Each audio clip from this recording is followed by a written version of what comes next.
Everything's gone to hell, John. God help us all. You're on your own. You! What's going on? Haven't you heard?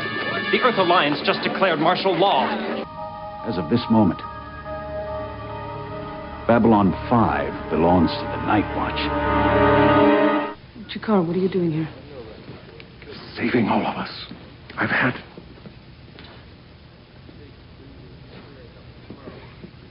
an idea. The battle for Earth has begun. The elite guard just opened fire on the Senate building. We can't let this go on. What are you going to do? Whatever we have to. I wish to join. On an all-new Babylon 5. You have transmissions holding. Patch incoming signal. Full audio and video decode. Purple files accessed. What you are about to see has never been shown to anyone outside the Grey Council.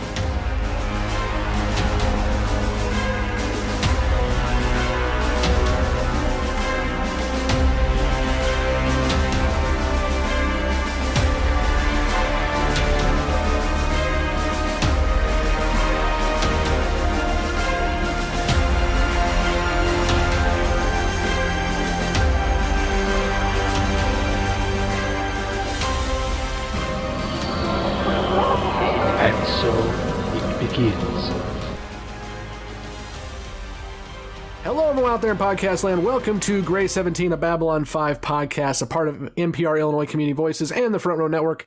We are here with a bunch of newbies watching Babylon 5 for the very first time, as well as a couple guys who have probably watched Babylon 5 far too much. And I'm going to guess that at least a couple of you are here for the first time because this is a rather big episode and a rather big part of season 3, and you all tend to jump on these kind of episodes. So welcome.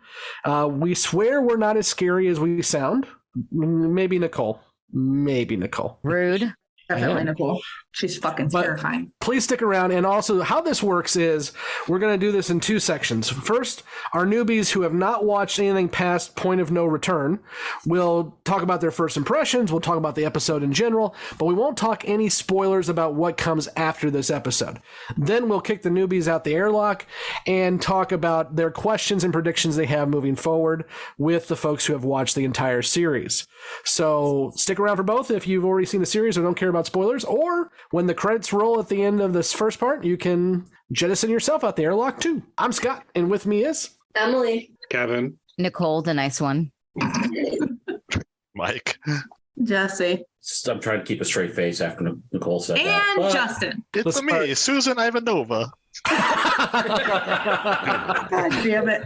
We've got new people. Don't piss them off. Shit. We already do that enough as it is. Right.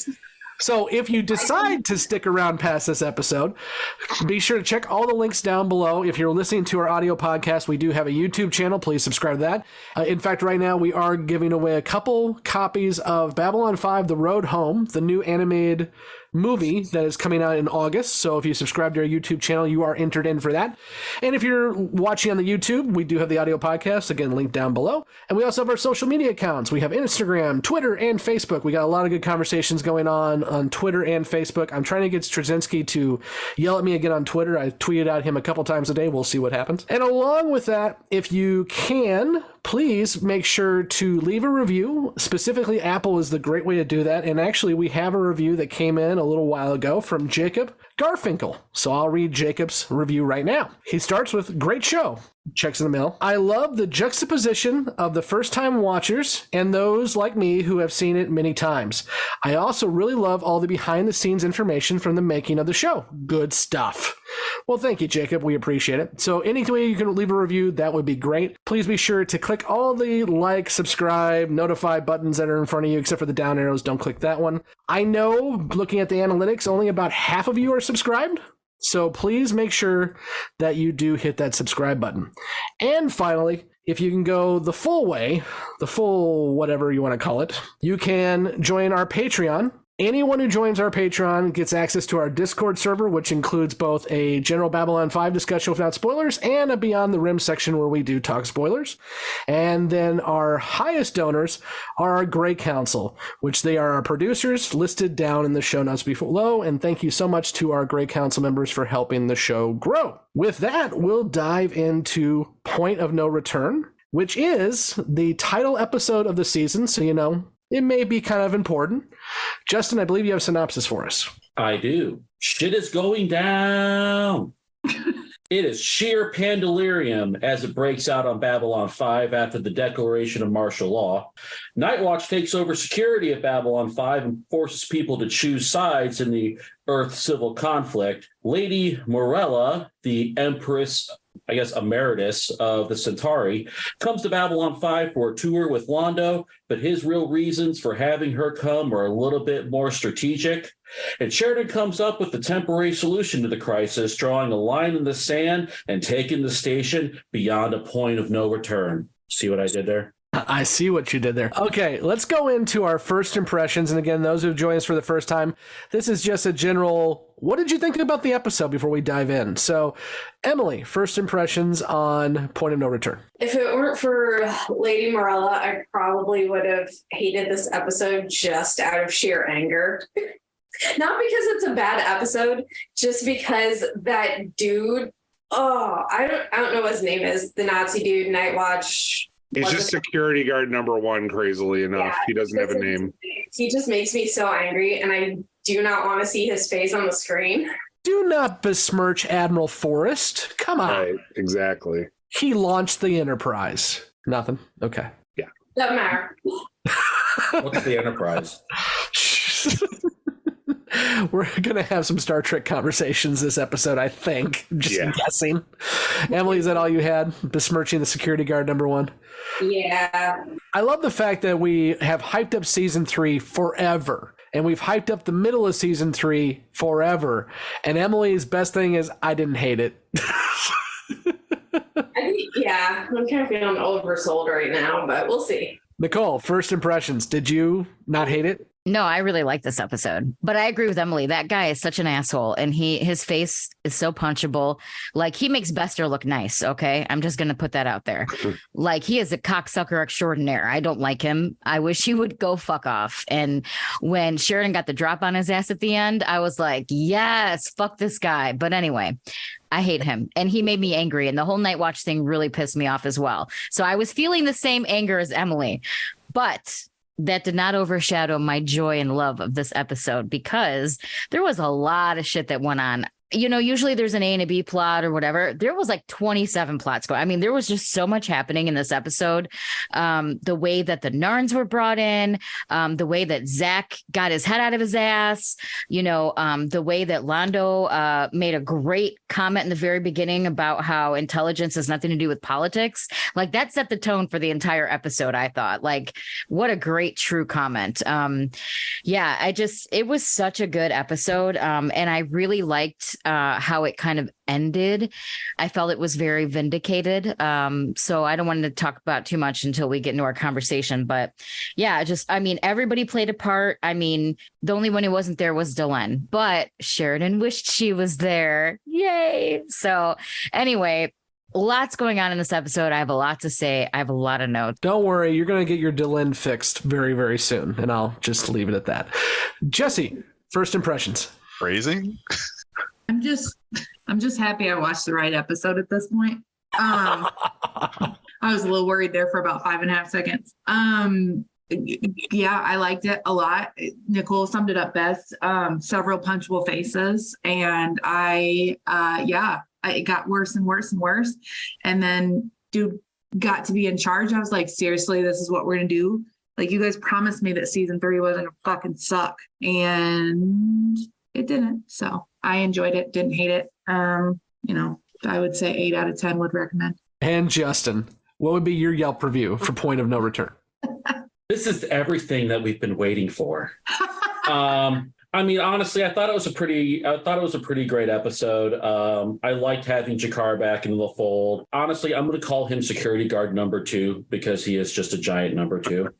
But honestly, And I can wait for the discussion to kind of expound my what I think is going to be heretical beliefs on this. I was kind of let down by the ending. I think it was kind of building up I was expecting it to build up towards something that didn't happen. To me, the ending just kind of fell flat to me, but we'll get there here in a little bit. And let's go over to our first ones, those of you who have watched every episode and remember most of them. Mike, first impressions. Holy cow, what a good episode. Or hooly dooly, as our friend Ryan down in Yum Yum Land would say. Great episode. Everything fires on all cylinders. That is my super short first impression. It was awesome. Kevin, first impression. This episode has so much in it, so much to chew on. You know, the Londo and Veer stuff, the Garibaldi scene, you know, Major Barrett Roddenberry in this episode given a nod to Babylon 5. When, you know, she's the first lady of Star Trek. There had been some animosity with fans being ridiculous between Star Trek and Babylon 5. And she liked the show. She had been speaking well of the show. And they was like, hey, how do you want to be on? And she was like, I would love to be on. So JMS wrote this part directly for her, and she did not disappoint, as she never did on Star Trek. The stuff with Zach, I mean, this episode has so much good stuff in it to chew on. It's one of my favorites from the season, and I can't wait to talk about it. So let's go. Let's go. Well, real quick, before we do start talking about it, a couple things for me. This is one of my favorite episodes of the entire series, and I'm not alone. I continue to go back to the P5 score from the Lurker's Guide that was basically asking folks as they were watching in the 90s how they would rate the episode. This episode is rated the number 11th best episode of the entire series. That being said, we still have 4 episodes in season 3 that rank higher than this one. So I think you're going to find, except for Emily, you just hate, I can't help you, but you're going to find that season 3 continues to fire on all cylinders, and I'm looking forward to it. Kevin, the other thing I was going to mention too with Majel Barrett was I'm glad you brought up the whole hate between B5 and Star Trek. Actually, they did a whole press release back in when this episode first dropped, because having the first lady of Star Trek, who also played number 1 on the original pilot of TOS and played the computer voice all the way up until this year with Picard season 3 with an AI voice of hers. She's been a part of Star Trek from the beginning and continues to be a big part of Star Trek and keeping it going even in her passing. So Straczynski had a quote in there saying, "We're very pleased to have Majel appearing on Babylon 5 because as the wife of Star Trek creator Gene Roddenberry, her appearance on our show will help dispel the notion, held by some, that one cannot be a fan of both series. Majel and I discussed this between us, and we both view this rivalry as unproductive. We are both extending our hands across our respective fictions, across our respective fictional universes in a show of solidarity. So we're very happy that she has chosen to endorse B5 in this way and hope that science fiction viewers of all stripes will check out the series." So all the people who tell me why Deep Space Nine sucks because it's not Babylon 5, listen to JMS and just chill the flock out, okay? Let's go ahead. Kumbaya, my lord. Kumbaya. You know, it's just like her too, to lift up other intellectual property that she had little to do with other than being guest star. But the fact that she was instrumental in some of their press work for this episode just speaks to, more to her class and less to the fans that are like, man, one of these sucks because I like the other one. Well, that's meathead crap. Come on. And before you comment on me, I did forget to mention she was also Loxana Troy in TNG and Deep Space Nine. Sorry. I know. I just didn't say it, but there I did. Okay, let's Nurse Chapel, but let's move on. Is this spoiler territory to ask if this is the only episode that she's on? Yes. Okay. So it's spoiler territory, or she's only on spoiler territory. Get off my damn lawn. It's spoilers. Don't fucking Google it, Justin. Yeah, Justin, don't Google. I didn't Google it, goddammit. That's why I asked. Yeah, last time you did. Okay. So who from Babylon 5 appeared in Star Trek to cross the bridge both ways? Everybody. Yeah. There's a lot of crossover. Yeah, just a bit. Yeah. Okay, let's get into the episode proper. Jessi, what do you got? I will take what is Deep Space 5 for 100. Oh, for God's sakes. It's Deep Space 9. I'm going to force you assholes to watch all 7 seasons when we're done. You're already forcing us. No, I'm kidding. Yeah, I'm way deep into fucking sci-fi territory at this point, and way more than I ever thought I'd do. Balls deep in fucking Babylon 5 at this point. You thought B5 was rough to get through everything with 22 episodes and 5 seasons? Just wait for almost 26 every season for 7. Yeah. I will make you do it, and you will like it. Okay. Eventually. Unless it's Voyager. Priorities later. Oh, my brain's going to explode. Okay. So getting into Babylon 5, I was super jacked to see Jakar back in this episode. I love him. Like, I didn't ever see myself saying that. Probably even less than saying I liked, the lieutenant. She's not the lieutenant now, is she? She's the fucking whatever. Lieutenant Commander Lieutenant Ivanova? Commander. No, she's talking about Takashima. She's not Lieutenant Commander. She's the commander now, though, isn't she? Yeah, Ivanova's commander. Yeah. Okay. I've just pissed off everybody that's fucking new to our show. God damn. So you're talking about Ivanova or Takashima? I'm talking about Ivanova. Okay, because we were all confused. I was trying to not call her Ivanova, but we're here. So, what else can I say to piss people off? What'd you say not to do, Kevin? I was so excited to see Jakar. So freaking excited. And I love him. And I get, like, the more he's in it, the more I'm like, oh, yeah, no, like, let him in this group. And I feel like they're gonna, but I feel like we're also going to drag it out a little bit, but I hope not. Not only do you get the amazing Jakar, played by Andreas Kansoulis, you get his fucking boots. And that close-up of those boots was hot. Yeah. No, he's dope. Like, everything about him is super cool. I wish he was still around. It's just because Jessi has a thing for dudes in prison. Oh, shit. Oh, boy. Okay. Oh, shit. So that could get me in trouble. Let's not go there. Where do you think she picked up her husband? He's got to let his parole officer know he's coming up Jesus to Joliet. Oh, my God. Now we're bashing on the dude's not even fucking here. I said that to him the other day. I haven't met him yet, so, you know. We were in the middle of the store, and I said, you can't hit me. Your parole officer said so. Oh, shit. He's like, I hate you so much. I'm like, I hate what you get. You married me, so fuck off. I just figured you had done that joke before. I do it every chance I can get. And when it's an old lady standing around, it's even better. Nicole, anyway. What do you got? I almost forgot what I was going to say for a minute there. First of all, yeah, the boots, these boots are made for walking, baby, because those boots were everything. I want a pair myself. But yeah, one of my favorite parts of Jakar, since we're talking about him, was the singing when Garibaldi came into the cell. I was cracking up, like, because the episode before he was like, stop with the singing or whatever, and he's still doing it, pissing everyone off. So I thought it was hilarious. It was so funny, and it was just so him.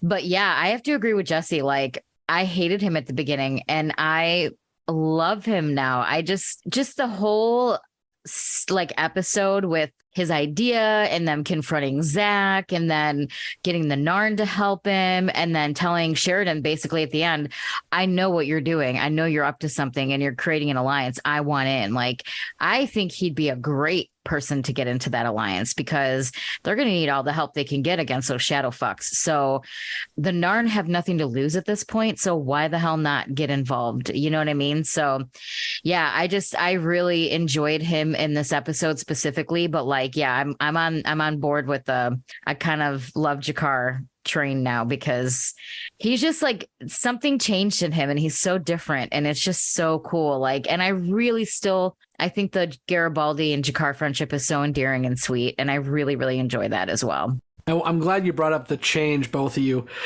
Several of you in the past couple episodes have predicted that when Jakar comes out of prison, now we didn't think it was going to be right away, he still had 3 weeks on his sentence, that he would be a changed person. And you're all saying, oh, look, he's changed. So good job. Good job, prediction people. Nicely done. Justin. I really think that Jakar is, at this point, has gone absolutely batshit insane, and I love every second of it. It takes everything that we've seen from Jakar from the beginning of the episode and has completely flipped it on his head to where we wouldn't picture him singing. We wouldn't picture him laughing and giggling incessantly like he has a tendency to do at times. And then especially when he walks in flashing his Narn feet pics onto the CIC, and he's like, I have an idea, and then just makes a goofy face. And I honestly, I say it in the best possible way possible because I like the transition, like everyone else is saying, that he's not stuck up, hard centrified like he was. Now he's very almost compassionate, almost very emotional. It's a complete, 180 degree change. And I'm very, very interested in his manifesto. And I'm very curious to see what more we get to learn from his writings from the time that he was in prison. Kevin. Yeah, Justin, you're totally right. To your point, he's done almost a complete 180 since the beginning of the series. And in the first season, not too far in, he says to Sinclair's girlfriend, no one is as they appear. And JMS, for his writing, no one is going to be the character that they started off in this series, no matter who they were or how they started out. And that's part of the strength of JMS's writing. And all of us have pointed out that that's unlike some of the earlier Star Trek, and it's like some other earlier science fiction that just more episodic. This is very serialized television. It was early on with that, and everyone goes through character changes, and Jakar is very stark with his character change up until this point. So it'll be really interesting for how you all react to his continued changes. Emily. So one of the things I did like about this episode, aside from Lady Morella, was Jakar and his change. And I'm really hoping that they do allow him into that inner circle, because he was the one who was figuring out the connection between Londo and the Shadows very early on, and no one really seemed to want to believe him or understand what he was referring to, but he knew what was going on. So I'm hoping that they realize that and allow him to be a part of whatever shenanigans they are planning. Jessi. Well, welcome to my mind. So I'm starting to realize the genius that is JMS. Right. Okay. So it's not like it was a big secret the whole time, but for this man to have been able to write these characters with such depth from the first episode, that's pretty impressive. I don't know. I definitely couldn't do it myself, but just to start out the series with a person who says, I'm not going to be, nobody is who they seem, knowing that he's going to evolve into a completely and totally different person, that's genius. It's just the depth to this man it's very, very impressive. What up, JMS? It's also a situation with Veer and Londo where where it's going to end up in some way, shape, or form, but you don't know how it's going to end up that way. How they get there. Yeah. If you believe that the prophecy is correct, maybe it isn't. Londo and Veer sure think that is. Right. It's fascinating to watch this series and then to do a rewatch because, as Scott's pointed out so many times, you pick up a lot on a rewatch, and that's why people do that so often with the series, because it's so dang interesting to do that. JMS sees his writing like that as kind of a challenge. He is big on being able to pay off on it in most aspects. Yep. I don't know how apocryphal it is because I've heard from different sources, including JMS, different ways this goes. But what I've heard the most is that he actually had little index cards in a binder for every single episode.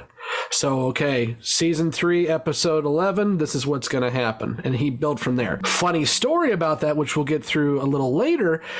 When the maid of a hotel maybe throws out his index cards, what happens next? We'll get there when we get there. Mike. Holy shit.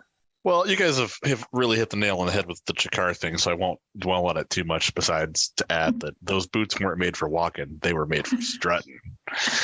But, besides his character development, the thing that I think is the most impressive in Babylon 5 isn't that it's an ensemble show. It's about a lot of different characters, and all of those characters go through various different types of growth, not just one guy. Right. I think it would be relatively easy to write a show where there's a singular titular character who they chart out his development. But it's like you've got Jakar going one way and you've got Londo going the opposite way, and you've got these cycles and these juxtapositions and things. That to me is the part that's really, really cool about it. And the Jakar scenes in this episode were awesome. I loved how he brings his idea to the command staff and they jump on it, and at the same time there's a little inkling of that old Jakar who's like a little bit giddy about sticking it to the Centauri at the same time. Like, he's still in there, he's not completely gone. But then on the other side of it, you get the story with Londo and with Veer, and you kind of see once again, kind of the opposite direction that Londo is going in, and how he's no longer even sure he's doing the right thing. And that's why he's so freaked out that he's pulled all these strings to get Lady Morella there to try to give him clarity about where he's going. Mike, you mentioned the giddiness of Jakar when he's having to, do this to Londo. And I've said it before, Talon is one of my favorite characters of the show. When Talon and the lady were in the elevator together and she realizes he's now a part of security and backing her ass up, she looks at him and he gets that little wry smile. I'm just like, I love you, Talon. I love you. And by the way, Marshall Teague, I need to get you back on as soon as possible, sir. Come back. Yeah, because the rest of us need to talk to him. Yeah, we can actually talk to him now. That's true. That's true. You still don't know everything with Talon, but I can get you through at least a little bit of it. Justin, what do you got? I was going to try and bring up Gestapos and Juntas, but to kind of go off of what Mike had actually said with Londo, that actually was one thing that struck me as kind of something very, I guess it kind of hit me a little bit harder, was when, he's in the throw of this argument with Veer about his paper and how it's not worded politically enough and stuff like that. And then she's coming and he's like, oh, so you just want to bring her here to tell you everything that you've seen is right. And he goes, no, I want her to tell me everything I've seen is wrong. And it's just that look on his face that, I know that you guys harp on us for trying to give a little bit of redemption credit to Londo every now and then, but I definitely haven't given up on my redemption hopes for Londo yet. I'm just going to say it.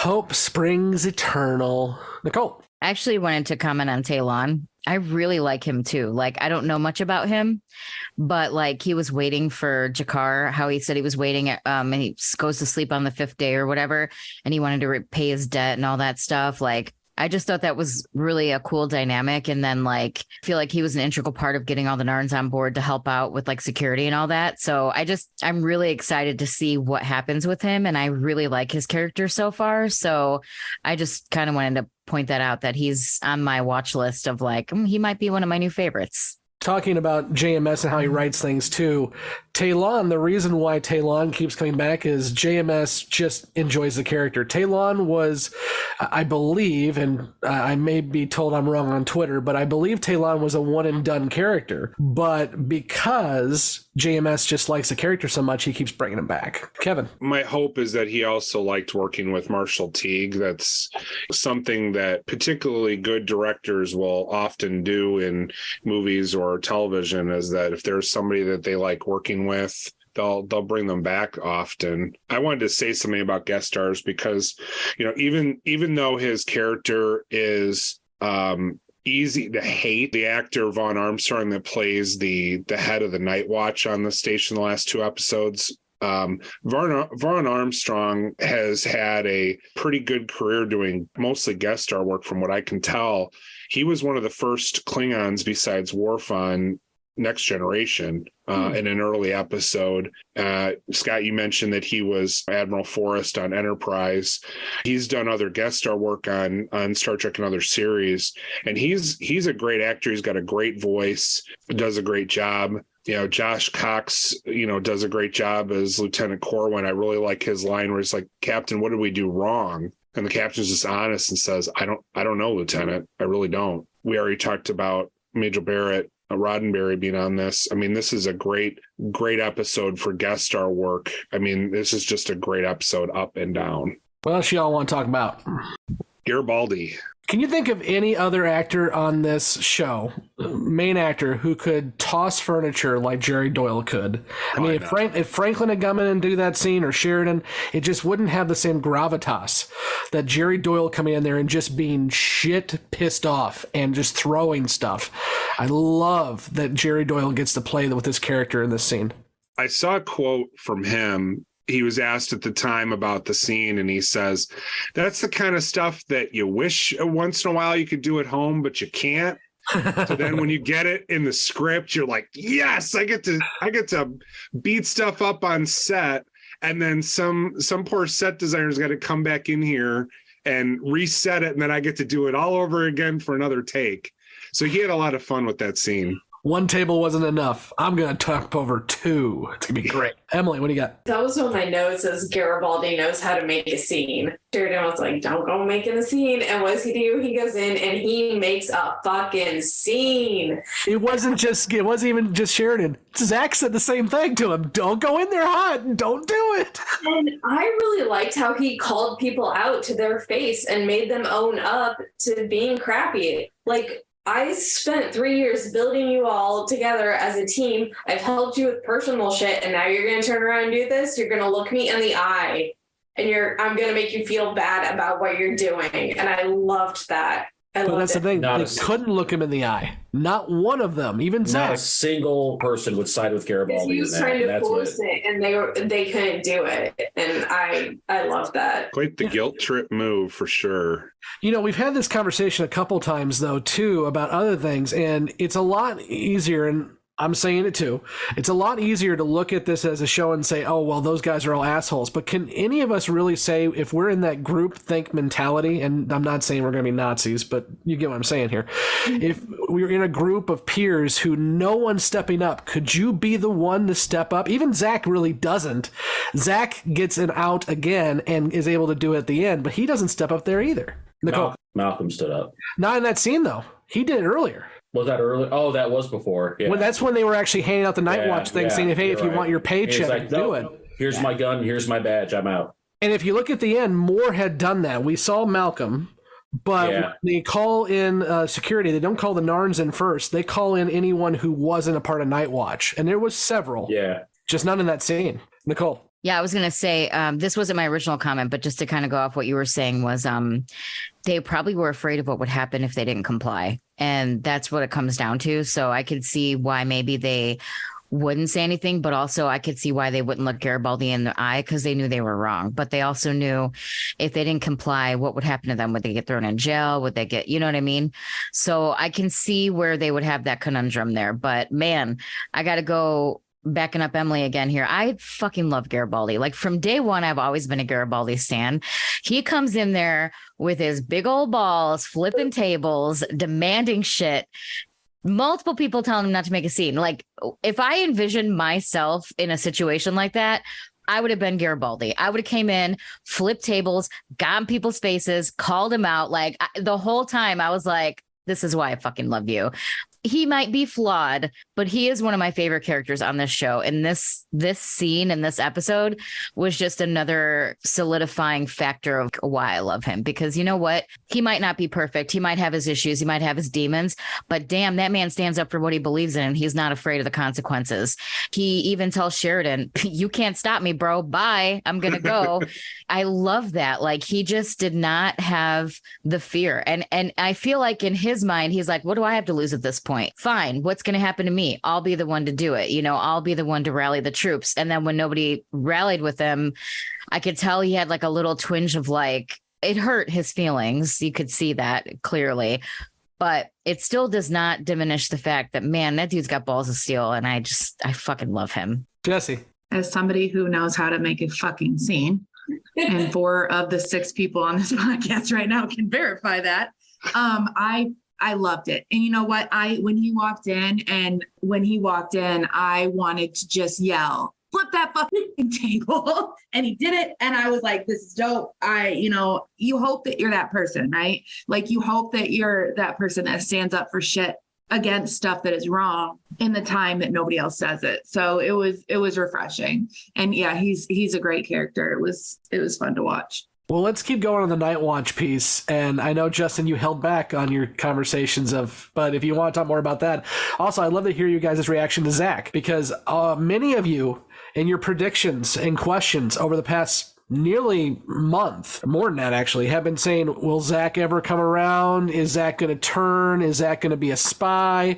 We now have the answer. So how do y'all feel about that? Nicole? I'm so glad Zach got his head out of his ass and like finally grew a pair and stood up, because I could tell he was conflicted and he wasn't fully on board with the Nightwatch thing. I think it started with extra money for him. I get it paid extra. But then I feel like he saw the light, but I just feel like the last episode, he was afraid to take that step. And I think them confronting him and giving him the opportunity and empowering him to take that step is the push that he needed. And now that he's on the right side of history, thank God, I'm so happy to see it, because I felt for him, because as much as I was frustrated that he wasn't taking a stand and wasn't just quitting or whatever, I understand like he probably also felt like, what'll happen if I do? Like, what's the consequences, So I think that like knowing that he had their support and had them backing him, if he decided to come up, because I think Garibaldi knew that Zach wanted out and knew that he was of right mind and of sound mind, but maybe Zach needed to get that reassurance that he had backup. I really am so excited to see that it finally happened. And again, going back to JMS feeding us this stuff throughout the season, this is not the first time that Garibaldi and Zach have had a confrontation. The first time Zach put that band on, Garibaldi started questioning his loyalty and asking what the hell was going on. So this is a friendship and a professional relationship that has been hurt, and then building back that rapport, or actually the last second building it back. But it's something that this is not just out of the blue. We've seen this Garibaldi-Zach interaction for quite some time. Well, in the way that JMS wrote it, you don't know. You don't see the scene in Zach's quarters. Yep. So you don't know how this is going to go. And then he makes you think, is he going to be a traitor to the command staff? Mm-hmm. So I'm curious, of the four of you newbies, who thought that he was going to be a traitor to the command staff?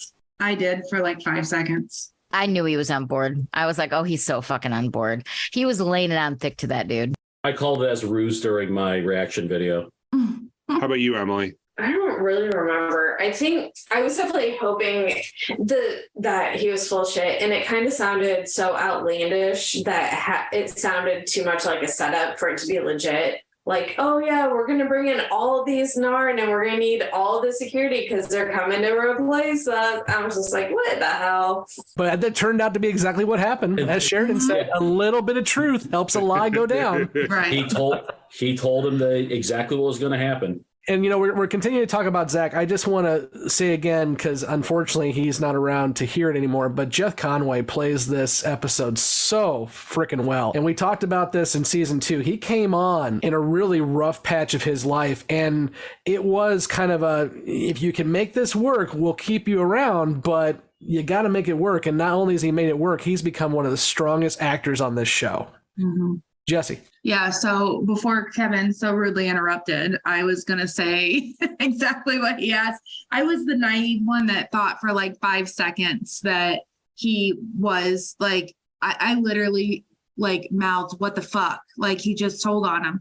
And then I was like, wait a minute, no, like that, I'm hoping here. So watching that, I'm just glad he came around, I guess, is the moral of the story. I think that, I can't remember who it was last time or 2 times ago when we were making our predictions, and I said, I'm going to say that he like jumped ship, and I'm glad that came to fruition. Yeah, Andrew was saying, and he's not here to defend himself, but Andrew was saying that Zach would stay with Nightwatch, and you were saying, no, he would not. So, yeah, sorry, Andrew.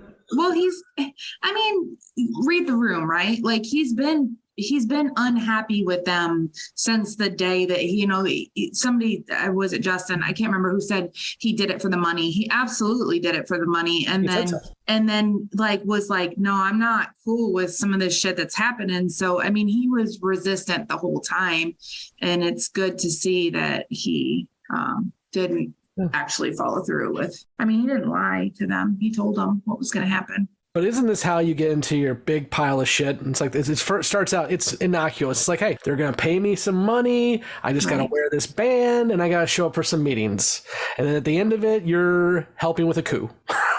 You're not. Kind of sounds like the PGA. I was going to say, boom, bought a timeshare.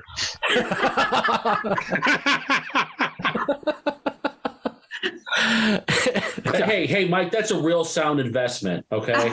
God. Emily, what do you got? I was just going to say, I do agree that Zach needed the out and they gave it to him. And one of the things I actually like about this storyline for him is it shows how it happens. Because, yeah, it starts out like, hey, you're just going to do this. They make it sound like it's not that big a deal. And then they increase it. And then he gets to a point where he is uncomfortable with it and he doesn't like it, but he's put in a position where he feels like he's the only one that doesn't agree with it, which is done intentionally because it makes it harder for anyone to resist. Because if you're the only one resisting, how can one person stand up to like that such a big group who has the power, who has the money? You know, they have the money, they have the weapons, they have the power. So what are you going to do as one person? And I do really appreciate how that was shown because that's how it works. The point is to make people who resist feel like they don't have the power to resist. Not only that, but I mean, Zach got a lot out of Nightwatch. When Zach joined Nightwatch, he was a grunt. Lou Welch was second in command. And now Lou Welch, the actor, is just not around anymore. So then we get Zach elevated to second in command. And by the end of this episode, well, halfway through this episode, he's chief of security. So Nightwatch has done pretty good for the kid. Mm-hmm. Kevin. There's two things I want to point out about that final scene of reveal with the Narn and all that. You know, the doctor isn't in this episode very much. He's only got a couple of scenes. He comes in to console Sheridan, and then at the end, you know, he's there with everybody else. But I think he might have my favorite delivery in this episode where Jakar walks in with the rest of the Narn and they just, you know, he just looks very triumphant, but still, you know, honorable. And like, you're kidding. You're not kidding. Oh boy, Londo's gonna love this. I love that line. It is so funny the way that he delivers that. One thing I'm not clear on, keeping everybody in there is going to cut our security patrols in half. Doesn't that worry anybody? Not really. We've got some help for a change. You're kidding. You're not kidding. Always plant a lie inside a truth. Makes it easier to swallow. Oh boy, Londo is gonna love this. Oh yeah. Justin. Yeah, just touching on Franklin for a bit, because I thought that Franklin's just appearance at the end of the episode was humorous to me. Just when Sheridan's sitting there kind of mulling over a very difficult decision, and Franklin just kind of strolls in for the first time in the episode with his hands in his pockets, like he just got back from getting a pack of cigarettes down at the Space gas station. And he's like, hey guys, what's up? What's going on around here? What I miss? He just kind of walks in like this is the first time he knows what's going on around here. And he's like, oh, hey, what's up, guys? I almost laughed out loud during that right off the bat. Like, hey, sorry I'm late, guys. You know, I got stuck on the 405, but I'm here now. For a hell of a drug. Justin, go ahead. Can we talk about Civil War now? As we are fond of saying on this show, shit escalates quickly. I really don't think any of us is shocked about the events that have transpired, because we've been talking about this for a while now, about how, we never trusted Clark, the rise of a fascist regime, stuff like that. None of this should, like, the whole, declaration of martial law, stuff like that shouldn't shock us. I'm kind of actually pleasantly surprised about kind of the level of resistance that you see from the very beginning. I was really afraid that, Haig was going to get taken out early on in this first roundup of people, but Clark immediately dissolves the Senate and just starts arresting senators left and right. They freaking militarily attack the damn building, but then you start seeing a lot of military overtly through Haig. Yes, I'm going to start, gather up battleships. Let's go and let's strike back. Good on him. But then through Smiths and through a few others, you start seeing some very subtle resistance. And I thought Smiths was a dick the first time he was on that episode. I was like, this guy's a jackwagon. But then once kind of Sheridan started putting things together, I started to see it too. And it's like, okay, so there is actually very high level resistance to what Clark is doing. They just can't be overt about it. And I guess kind of that leads into what the one thing about the episode I was disappointed with about kind of how this episode was actually resolved was over the course of the episode, I was expecting something massive to happen. And it just kind of built and built and built. And here we go. Nightwatch is taking over. And then our heroes are getting backed into a corner. We don't know what we're going to do. Okay, well, then let's just lock them in a hangar bay and make them surrender. Well, okay. I was expecting maybe especially that whole scene of how intense Sheridan was, sitting up all night in his room thinking and all that. I was sitting there okay, so he's going to overtly come out in support of Haig.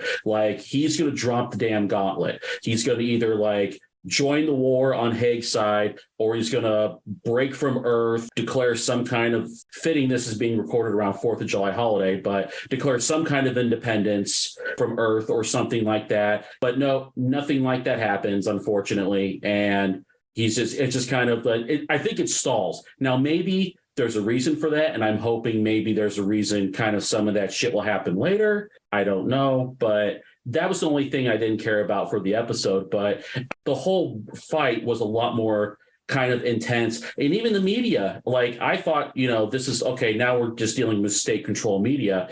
Not so. Kind of all the vid feeds were still kind of covering this. And I loved when the Nightwatch had started that riot down in the bazaar, and all of the people were cheering for Haig. So even the common people were cheering when the Schwarzkopf took up one of the other battleships and stuff like that. And Haig got away. And it was to me, that was very gratifying. I was happy to see that kind of high level of resistance. Nicole. That's kind of what I was going to ask about, was the guy giving him the orders of Nightwatch, and was he giving him a subliminal message? Was he okay? I mean, obviously Sheridan figured it out, but at first I didn't think that he was part of the resistance. I thought he was a dickhead, If you watch it closely, I mean, he leans in every time he's saying it, the political arm gave this order, chain of command. If he would touch his nose a little bit, it would be a little more obvious, but view this as an opportunity, not as a burden. Yeah. And I didn't catch that. I didn't catch that at first. Well, and they kind of hit it home too. When Sheridan and Franklin are talking, they're monitoring everything. Do not say anything over the air. Right. The general's dealing with the same thing. There is fighting outside of his office. I mean, and the other guy saw that. So at this point, he needs to be very, very careful so he doesn't get taken out. So, and again, I don't know if he's being overly careful, because again, every time he wants to actually say something, he leans in. Follow the chain of command. Emily. This isn't necessarily totally related, but I just have to get this out because it's bothering me. So the new Nightwatch security dude, how inept is he to have his entire security force go into a bay where they can get locked in? I was like, really, dude? You're all woo, I'm taking that, I'm going to do all this stuff. And then you walk right into this trap. And I was like, wow. The only thing I'll say about that is, remember, they thought they had 200 Narn showing up. So they thought they were going to have a big, a fight on their hands if they didn't get ahead of it. So, yes, it was a very stupid idea on his part, but I think they set it up well. They set him up. The guy has everything going right for him. He has been this little peon guy in Nightwatch the whole time saying, something's going to happen. Something's going to happen. And then he gets told, hey, you're now in charge of Nightwatch. And oh, by the way, Nightwatch is in charge of the station. So he's cocky. He's thinking everything's going well. And then his new chief of security comes to him like he's been trained to do and said, I had a conversation with Sheridan. Here's what's going to happen. So again, the dude thinks everything is going the way it should. So I don't think that's ineptness. That's cockiness. But hubris. Yeah. 100% hubris. Sheer fucking hubris. With the rest of night for like Nightwatch outside of Babylon 5. Are they all thinking this and they're going to end up in similar situations where they'll just walk right into this trap because they assume everything's going to go their way? Well, you assume that everywhere else has a Sheridan and team who are planning ahead. But also remember what the general said when he was doing his little wink, wink, nudge, nudge. Nightwatch is taking over security for all... I don't know how he put it, but basically all extraterrestrial security. Or off-world. Thank you, off-world. Yeah. That's the thing. I would assume that they didn't say anything about Nightwatch on Earth because Earth security probably already is Nightwatch. Yeah, they would have just swapped them out. I mean, it's close to home. Yeah. But I hear what you're saying, Emily. I just don't see it. I don't think this is ineptness. I don't think this is them making a mistake. I think this is them believing that everything they had set up was working and everything they knew was happening. And to Kevin's point, when you got 200 Narns being unloaded, you bring the SWAT team and you stop it. It's cockiness. I mean, how eager was he when the order came in that you're in charge of security? He was immediately like, we run this station now. We're in charge, like he was eager to he was eager to abuse his power as quickly as he possibly could get it, which you could say there are some parallels to things about that.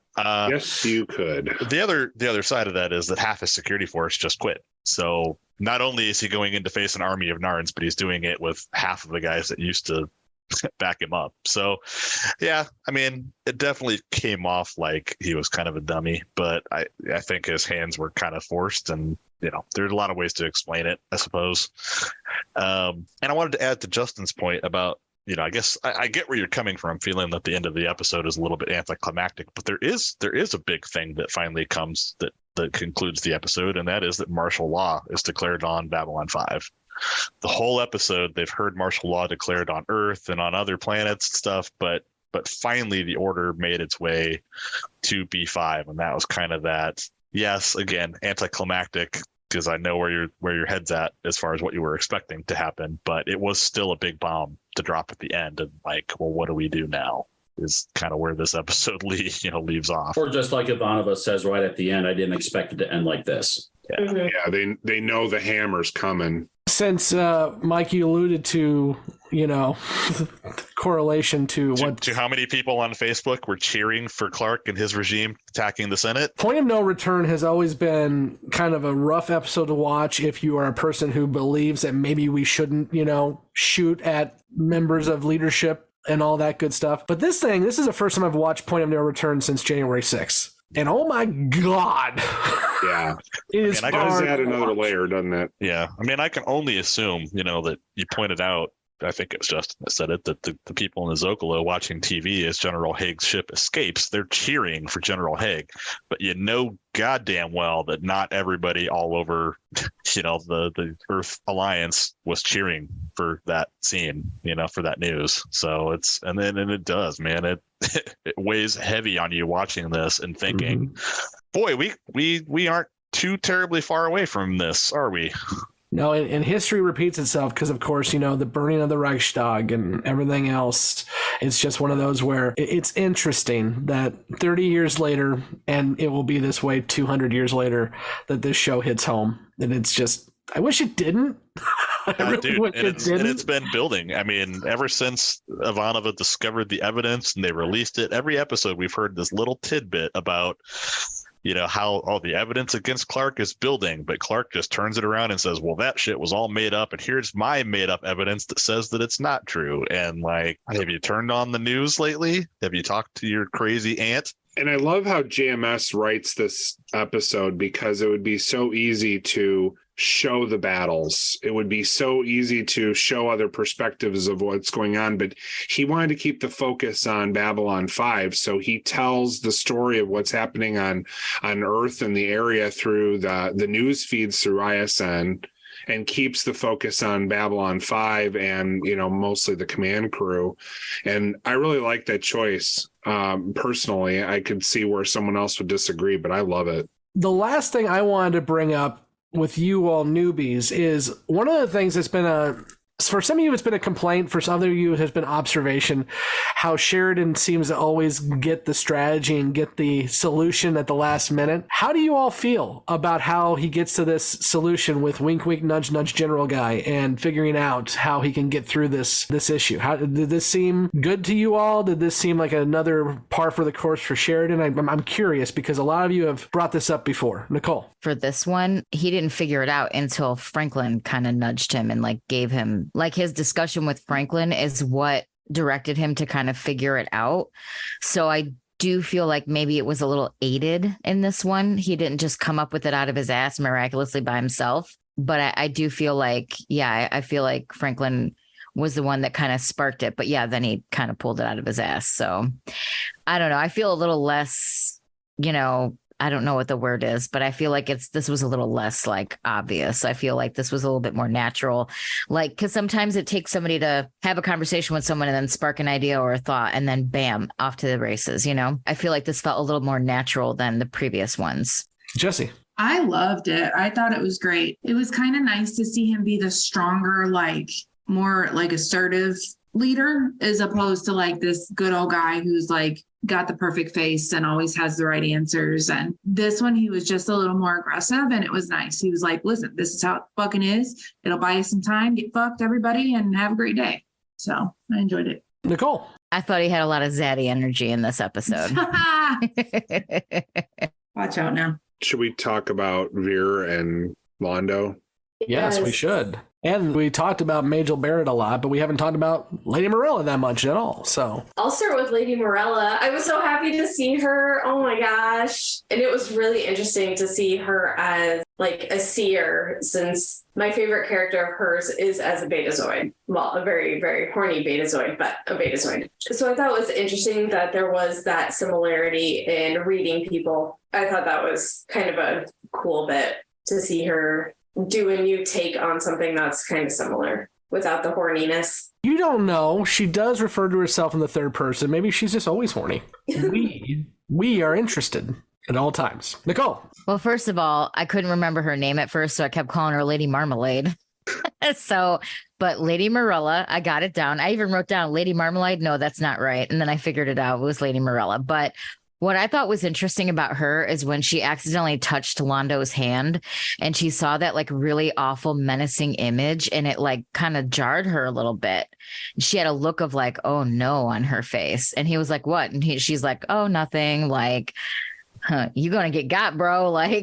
So I feel like she knows exactly what's going to happen to him. And when she told him, I don't feel like she really gave him okay, this is a clear description of what's going to happen, because she made it sound like he still has choices to make, right? And that's going to affect his outcome. The only thing that she told him was that eventually he'll become emperor, so I still feel like he was left not sure about what is going to be in the future.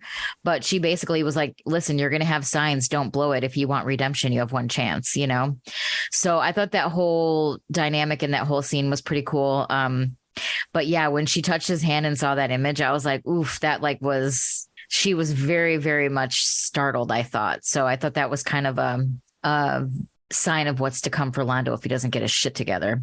Justin. The final scene with Londo and Veer sitting there on the couch after being told both of you will become emperor, but only one will be emperor after the other one dies. And then they're both just kind of sitting there being, honestly, I was laughing during watching the scene because it's hey, don't you have somewhere else to go? No, not till tomorrow. Hey, I made dinner. No, I'm not hungry. One of you will become emperor after the other dies.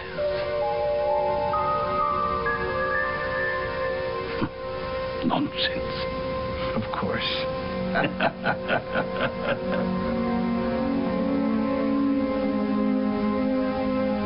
I've made some dinner. I'm not hungry.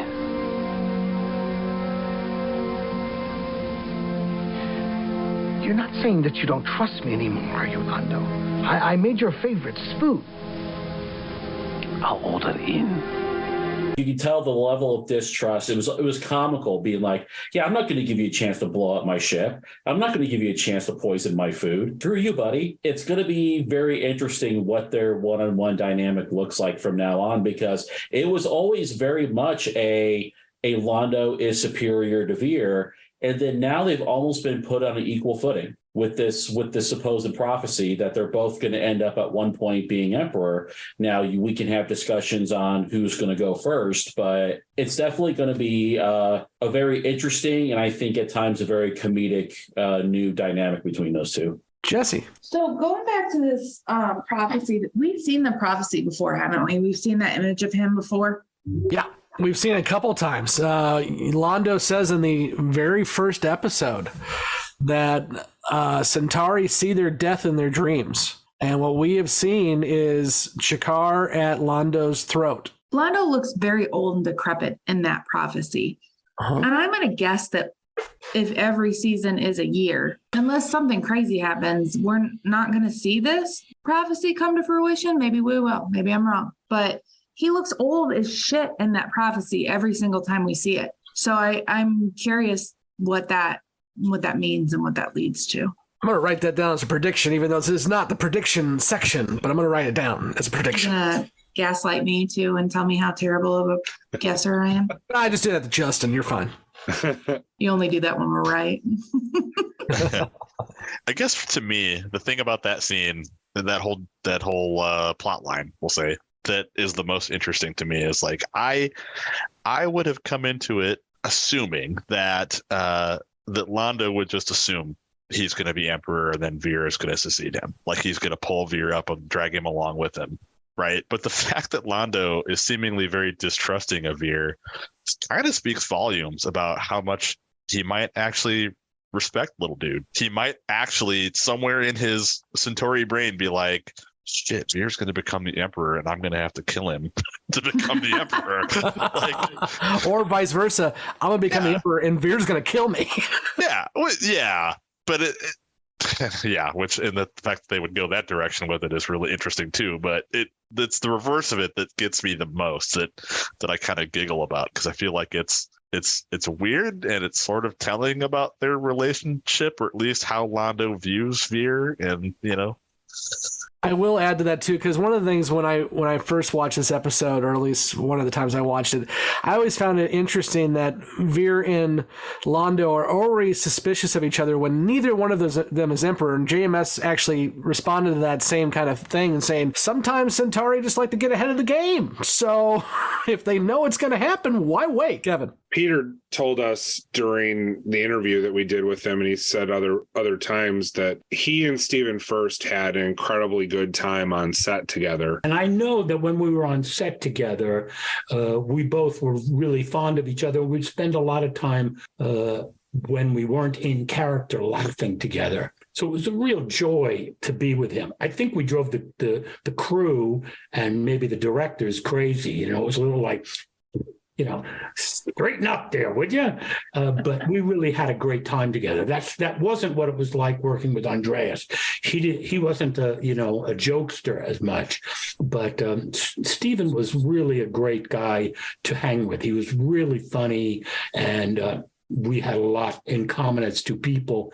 So it was just a joy. He was a really funny guy. So whenever they're in a scene together, there's nothing but fun going on in between takes. And the way that they film this, the director, basically just said, I'm just going to let you guys go, and we'll use what we think is the most usable.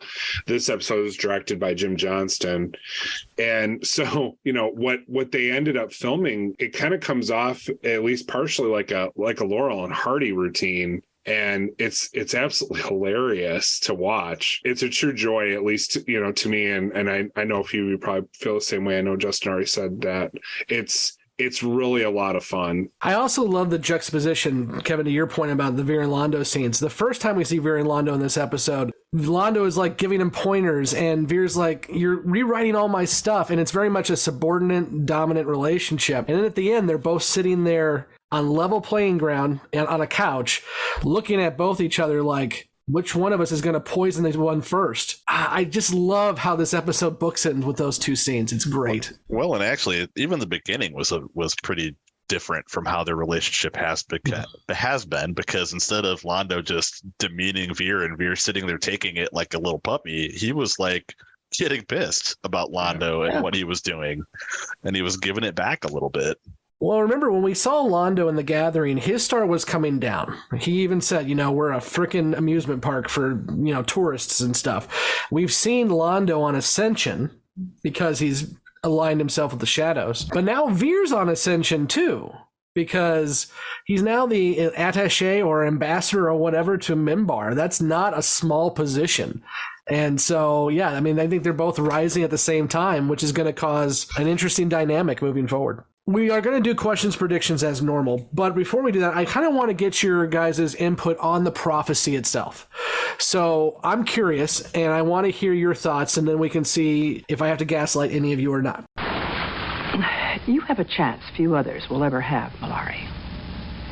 You still have 3 opportunities to avoid the fire that waits for you at the end of your journey. You have already wasted 2 others. You must save the eye that does not see. You must not kill the one who is already dead. And at the last, you must surrender yourself to your greatest fear, knowing that it will destroy you.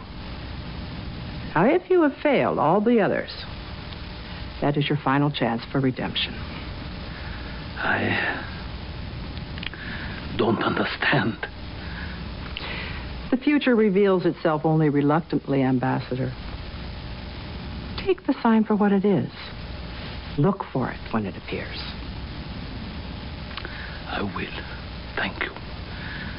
So, first off, Lady Morella says there were 5 chances for Londo to be redeemed. He has already failed at 2. So the first question I have for the newbies, because the 4 first ones can't talk, obviously. For the newbies is, what were the first 2 that Londo failed at? Probably getting the shadows involved was the first one, and killing all the Narn. Yeah, So the that's- Narn War. So starting the Narn War, allying with the shadows. Okay. Wasn't one of them something about killing a man who was already dead? Well, that's the 3 that That's haven't what's happened coming. yet. Yeah, so I'm going to get to that. But she said before she gets to those last 3 that he has already failed at 2 attempts to be redeemed.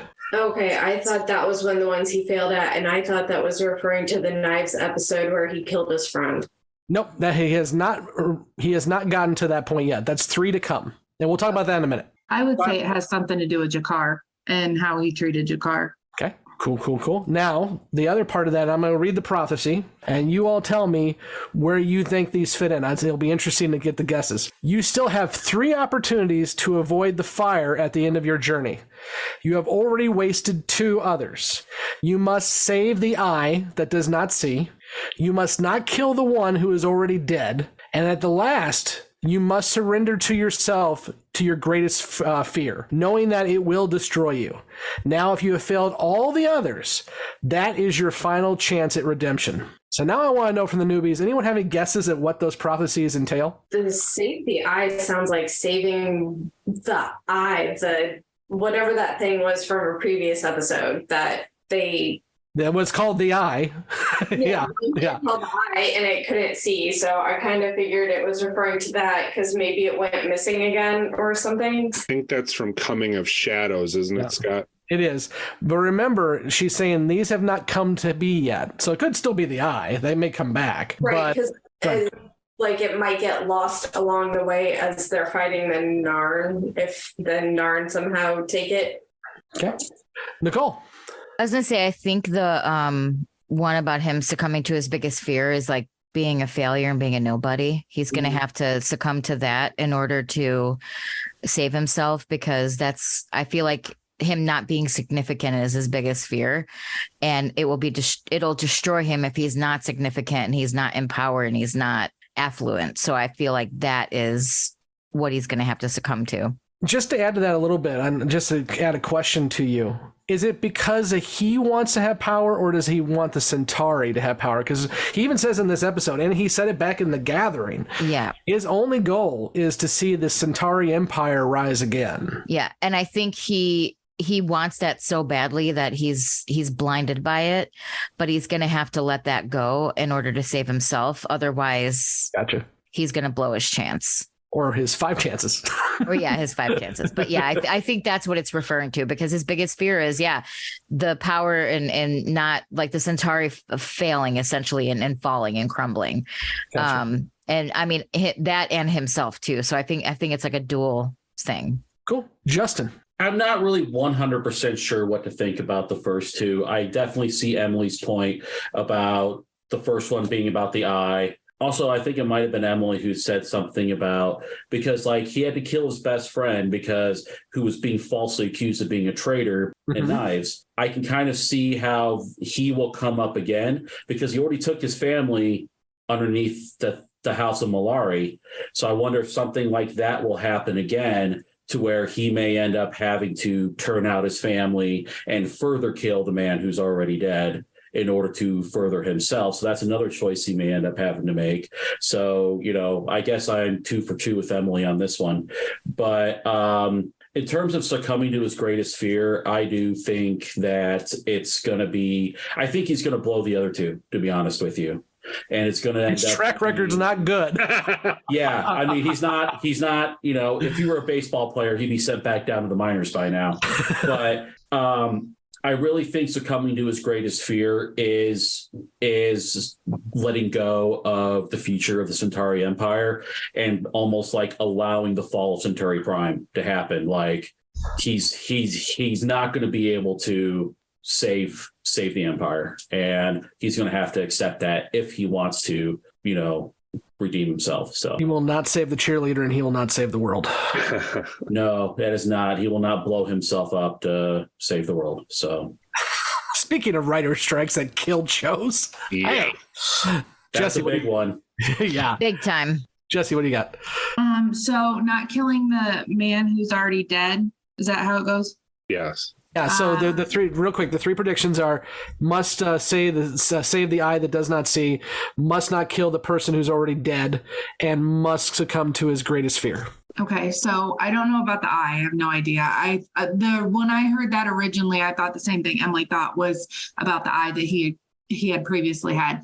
Not killing the man who's already dead refers to Zathras. And so all jokes aside, seriously, the third one, I'm going to step out on a limb and say that he has to give up his drive for power, basically come to the conclusion that he's going to die a nobody, or he has to help Jakar, which would in turn not. I guess I'm going to play off of what you guys already said. It clearly is not going to further the Centauri, but maybe he helps his friend. I don't know if any of that made sense, but we're going with it. Are you really typing that it refers to Zathras? Because if you guys talk shit about me and Beyond the Rim, because I thought you were actually serious, and I was like, well, that's an interesting cut. That's an interesting thought. It's not, but I think it is. I'll poke you in the eye. I'm not going to say a word about if it's right or not, but I think he would spur some comments on this YouTube comments. Blink twice if I'm right. Everybody just rolled their eyes at me. It's fine. I'm going to keep Zathras, and I'm not going to make it sound like a joke, because I think that's a good pool. I think that's a deep cut. Jessi, read into it as you will. I've been gaslit so many times by these questions. I'm flaming. I know. I'm on fire, baby. Does Zathras have angel wings? That's the question. Oh, Zathras, space Jesus. He might be. Is he the Vorlon baby from Tosh and what's her name? Yes. Is he the future Jesus. Vorlon baby? Yes, this is it. You guys have answered.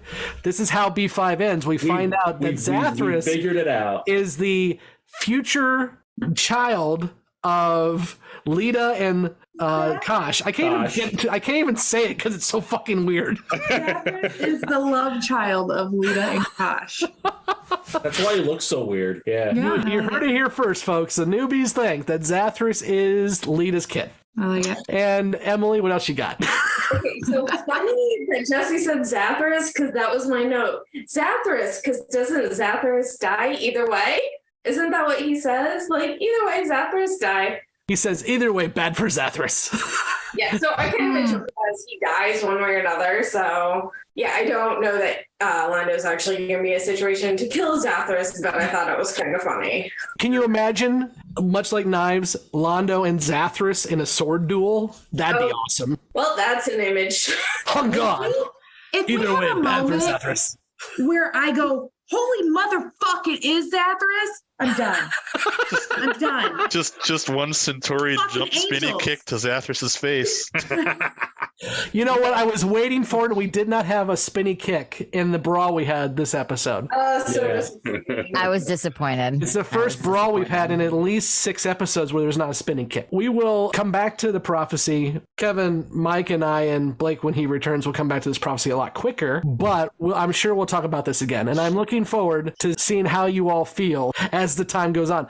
And to Jessi's point, we may never get an answer. We may never get an answer. Or maybe fans have been arguing about it for 30 years. Listen, I swear to God, Scott, if you made me watch 5 fucking seasons and we get no closure, I'm burning it to the fucking ground. Just Jessi, so everybody knows. I'm going to tell you the end of Babylon 5 right now. You ready? They all wind up in a church in limbo. It was all a dream. So purgatory?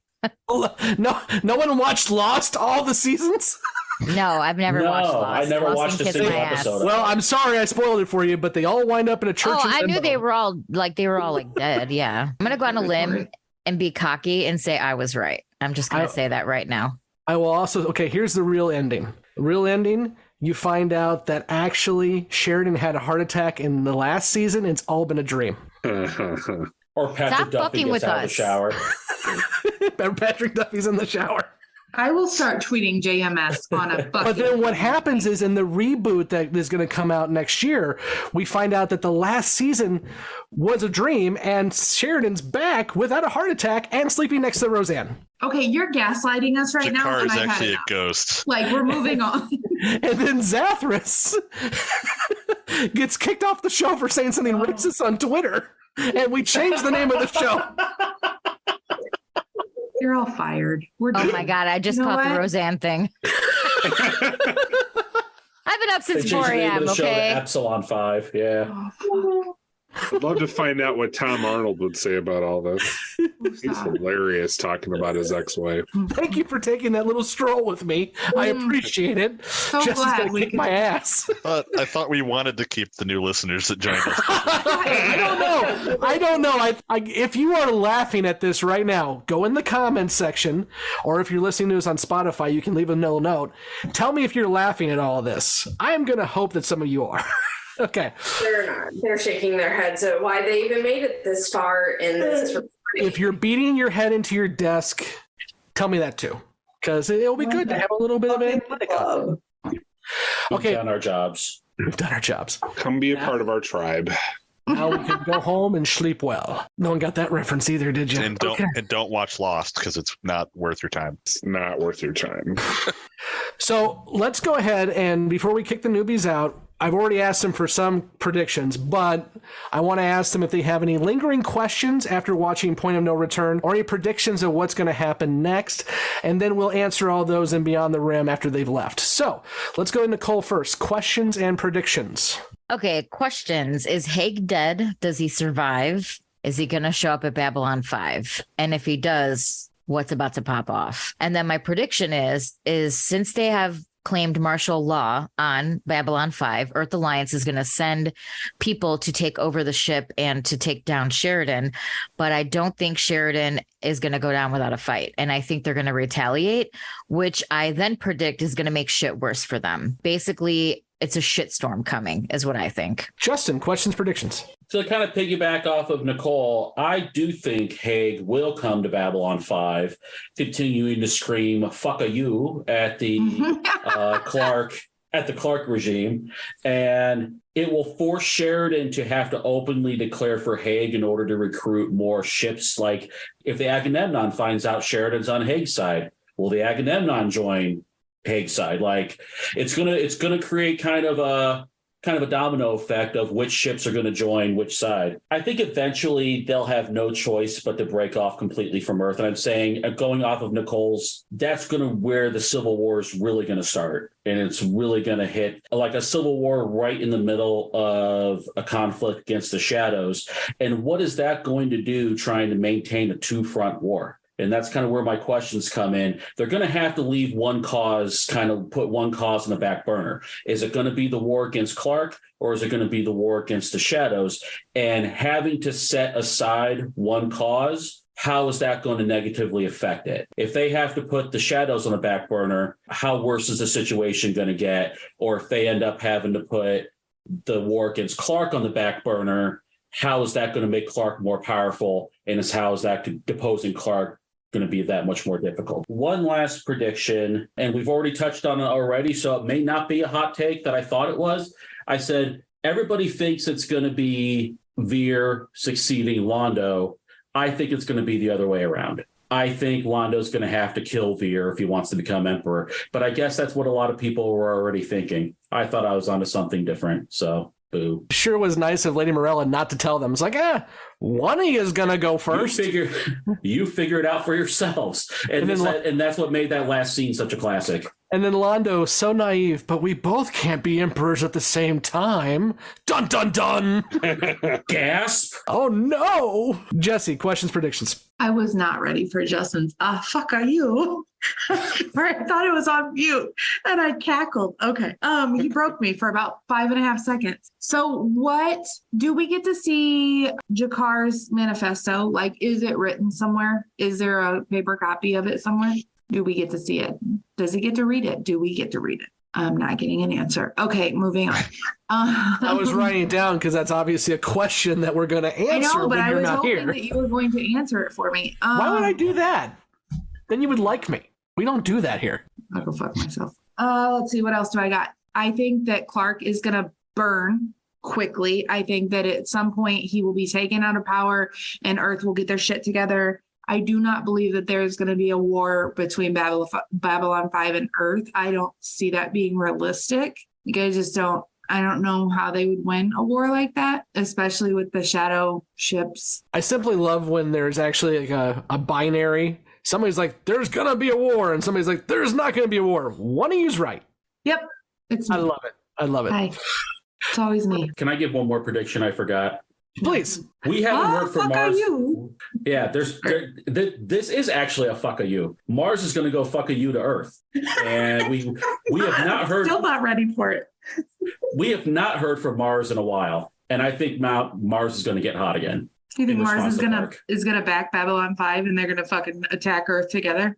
I don't know if I'd go that far, but I think definitely Mars is gonna take advantage of the Clark situation and renew their fight. Jessi just asked me what the population of Mars is, and I don't get to pull out my Babylon 5 encyclopedia near enough, so hold on. I also want to know what the population of Earth is in the year 29 or 7. 2260. 29 or 7. Is there a niner in there? Are we talking on a walkie-talkie? I'm hung up, buddy. I'm hung up that you said things were going to get hot on Mars. Yeah. They're already hot. You can't. They're going to burn the shit out of you. Haven't you seen Total Recall? It's getting get David, but don't get take David off your spacesuit. Get David Duchovny out there for the 2260 version of Red Shoe Diaries. Oh God! This is the second time in as many episodes you've brought up Cinemax. Well, actually, no, it was a couple episodes ago. Although Red Shoe Diaries was Showtime, wasn't it? Is that a porn? I don't remember. Oh, it's like a softcore porn that was on at like 10 o'clock. Yeah. David Duchovny was in things besides the X-Files? David Duchovny was like the main through line of Red Shoe Diaries. He was there the whole time. Isn't he a sex addict too? Yeah. That's Californication as well. Emily? Did you guys see that Sue Johansson died? Talk Sex with Sue, the Sunday night sex show. Did you guys not? Oh my God. I don't even know what that is. I don't know what that is. Okay, we'll talk about that. On Sunday? I don't Beyond know. the rim. I've heard of that. I had a girlfriend that liked that show, but I don't know much about it. Did she die how she lived? I don't know. She was in I'm glad you all filled the dead air while I was looking for it, because the encyclopedia doesn't say the population of either. We didn't want to, honestly, Scott, we didn't want to like get into your raging nerdgasm you're having in over there, just finally getting to break out that big meaty puppy. Yeah, but the one time, here's an entry on Galen. Oh wait, no, you haven't gotten there yet. The one time I pull out the encyclopedia. Spoiler alert. The one time I pull out the encyclopedia, there's nothing about populations. It does tell me everything about Mars. For one, Justin, it was founded by John Carter. Yes, it was. Okay, now I'm looking at No one watched that movie. Dude, it's a novel from the 30s. I know that. Great series, like five or six novels written by Burroughs. Yeah. Nerds. Bunch of there's a lot of spoilers in this, by the way. Don't look. Don't look. Yes, because we can read it from here. Okay, hold on. I'm at Earth. Justin, can I get a fuck you, Scott? Do it. Fuck you, Scott. Fuck you, God. You want to fuck on me? Are you gonna fuck on me? I just watched that the other night. I was not ready. I don't know if I'll ever Leslie be prepared for Chow. that. Leslie Chow is another one of my spirit animals. So the encyclopedia doesn't give me a population for either Earth nor Mars. So I want to. Then that doesn't help me because I need to know how prepared they are to be. Mars has got my back. Could they take Earth? Remember, Mars rebelled a season ago, and it didn't go well for Mars. Yeah, I think they're going to do it again, though. You're bringing up old shit. That was a long time ago. So do I get to do predictions yet, or? No, you don't. Fuck you, Emily. Okay, Nicole, you have something to add? Yes, I do. I was going to say, I don't think the Civil War that everyone's referring to is just going to be B5 going after Earth. I think it's going to be within Earth, because if you go back to the part where they were watching Haig get away on the TV and people were cheering, I think it's going to be, I don't think it's just going to be B5 or B5 at Mars going after Earth. I think it's going to be, if there is going to be a civil war, which I don't think there is, it's going to be many people and populations coming together to go against the Earth Alliance. It's not going to be just those two entities, I don't think. Humans are the key. We just have to turn Exactly. And Emily, questions, predictions. One of my predictions is that we won't actually get to see who becomes Emperor first. I think it'll be Londo, and Veer will take over after Jakar kills Londo, and he'll take Centauri in a more positive direction, but I don't think we'll ever see that. And then this is kind of going back to some previous stuff. I think it'll eventually be revealed that IE is essentially a branch of Psy-Corps, like their private business sourcing of weapons. You don't mean Internet Explorer, right? You mean IPX, Interplanetary Expeditions? Okay. IE could be involved too. I mean, it is Microsoft. Yeah, I thought they called it IE. IPX, Interplanetary Expeditions. Okay, yeah, that shady organization. I think it'll come out that they're tied to Psy-Corps, and Psy-Corps has been using some of their tech, and that Morden may have actually been a plant on the Icarus, and that he wasn't surprised. I'm going to side with them on this, that he may have actually been intentionally put there. And Psy-Corps is using Nightwatch and all of this other fuckery as a cover, so no one is going to notice them working with the shadows. So Interplanetary Expeditions is like Volkswagen and Porsche. Got it. Yeah.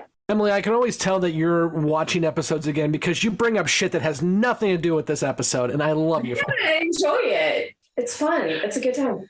But no, you're bringing up good shit. I like it. She's like, let's talk about IPX, because I just watched Infection again. I don't know. Anybody else have any questions, predictions that they didn't say? I think Lita's almost due. It's that time. With Zathras? Is it? For Zathras to be born? When he comes out, is he going to be having like the raccoon like things on his shirt? Zathras or adult Zathras? No, Zathras is always Zathras. He comes out full size. Oh, God, that's why she has the gills. He comes out of her back like that in that parasite. God. I'm sorry, everybody. But fully developed adult, just mini size. So it's like baby Groot, and then he just gets bigger. So he puts Zathras in a pot and plant? Yeah, and he just dances around. No one listened to Zathras.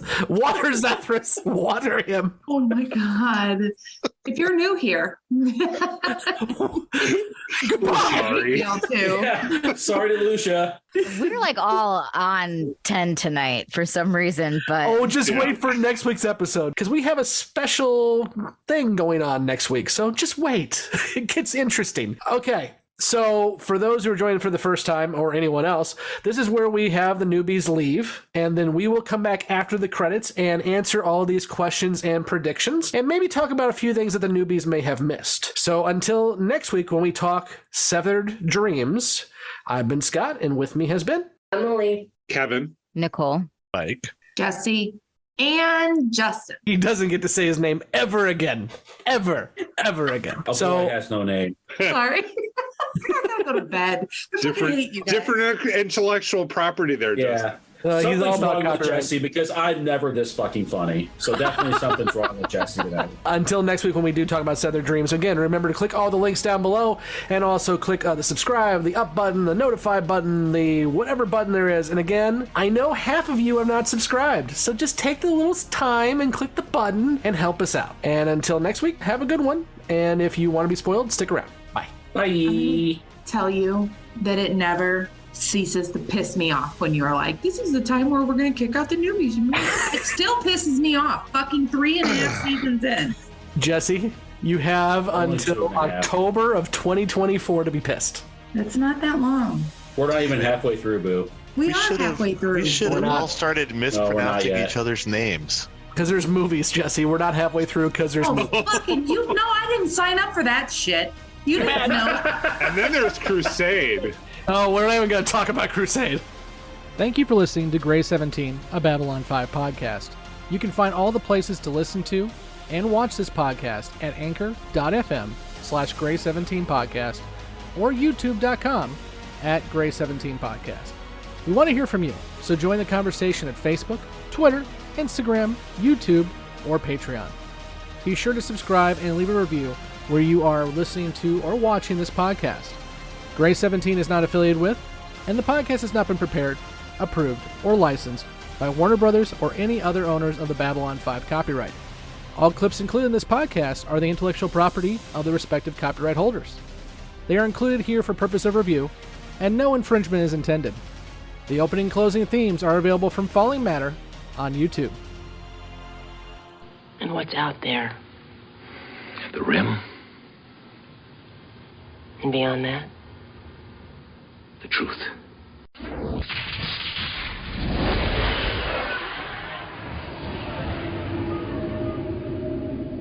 Welcome back to Beyond the Rim. This is your final spoiler warning. If you have not watched past Point of No Return, this is where you should leave us, or if you don't care about spoilers, you can stick around as well.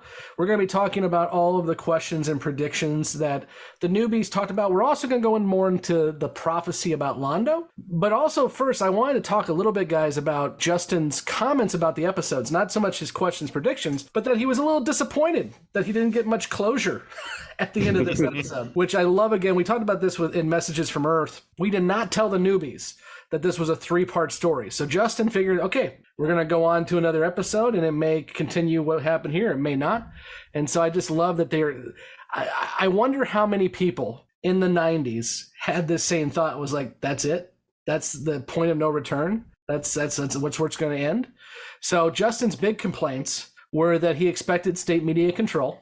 Well, he's got to wait a week. And then he was disappointed that the episode ended without much of a bang. So what do y'all have to say about that? Well, Justin, there will be a boom. It will just be next week. There was a lot that went on this episode. I mean, it almost completely resolved the B5 section of the Nightwatch storyline almost entirely, other than shipping the rest of them off. But I thought you were going to ship them like Nicole. No. I don't care about their love lives. They're all horrible people. But I guess I can kind of see where he's coming from. But at the same time, you know, the ending of this episode is pretty dramatic with, you know, the reveal after kind of misleading the audience a little bit about what Zach was going to do, and then the reveal that he was on their side. Mm-hmm. And like I said, completely resolving the B5 section of that storyline. I can kind of see where he's coming from, but I'm not sure I agree. I thought there was enough meat in this episode, but yes, the next episode is blockbuster. You also got just a little bit more too, Kevin, with the Narn entering into the fold as security as well. Absolutely. That's something that I think is hit on in Severed Dreams, but this is where it really truly happens, and that's kind of a big piece. I would be remiss to not point out that you did your usual shtick about how if you're still listening at this point and you don't want to be spoiled, you should drop off. You really should have referenced that this is the point of no return. Oh, wow. Yeah. The one time in the entire series when you could have done it. I'm usually the guy that brings the dad jokes, but Mike had to back me up this time. So let's dive in to the questions and predictions now. First one, is Heg dead? Is he about to show up at B5? He's Schrodinger's general. Well, yeah, so Heg is dead, as we pointed out last week, too. And he's dead because the actor took a better paying gig.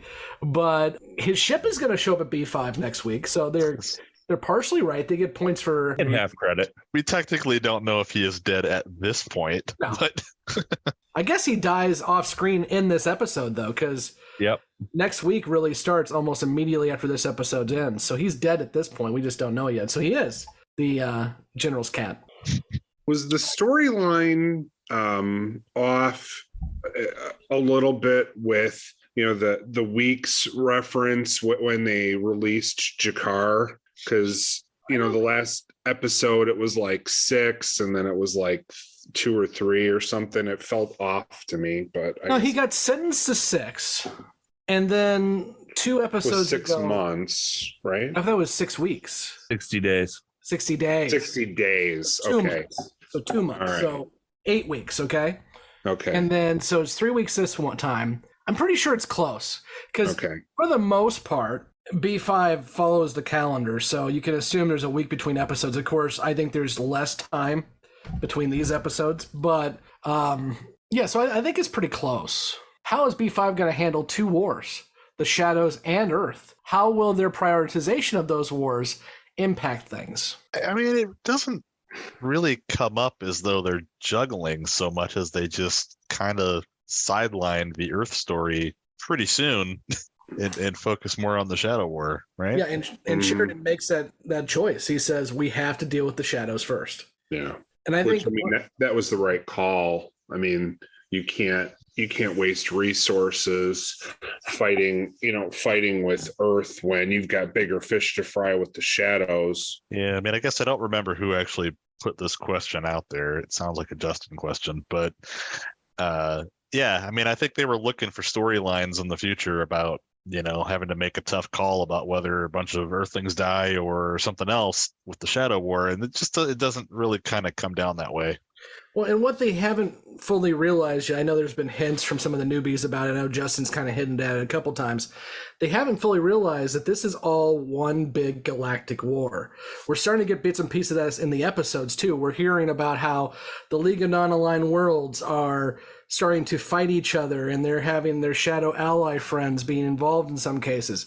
Next a couple episodes, we're going to find out that the Centauri are basically at war with anybody and everybody they can be.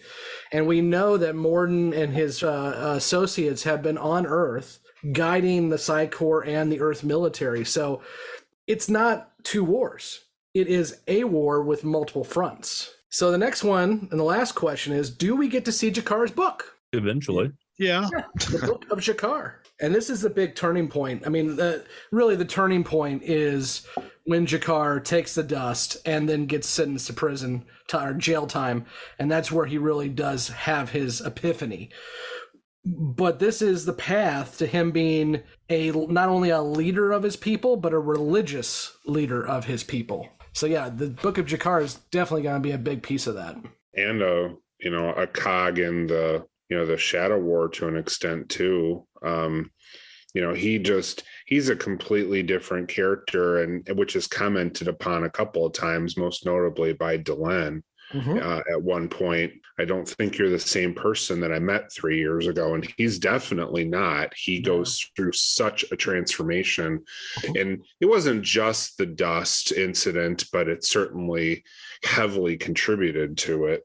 Well, I think he's definitely been on that path, but when you sure, where did he turn left? Oh, absolutely. Yeah.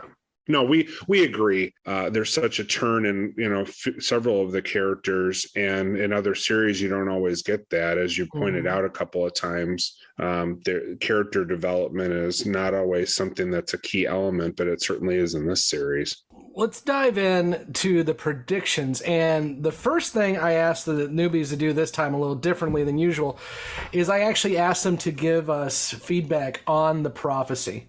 So a reminder, Londo is told that he has 5 chances to turn this around. Of those, he has failed at 2 already. The last 3 are: you must save the eye that does not see. The next one is that you must not kill the person who is already dead. And finally, you must face your greatest fear, knowing that it will destroy you. So we asked the folks first, and I'll go through this again real quick, what they felt the eye was. So most of them, Emily and Jessi and Justin, think it is the eye, as in the eye we saw earlier in the show. They're all wrong. This one is the one that JMS has kind of given us an answer on. Kinda. And I say that because in some of his notes online, somebody asked, why didn't Londo try to save Jakar's eye later on in the series?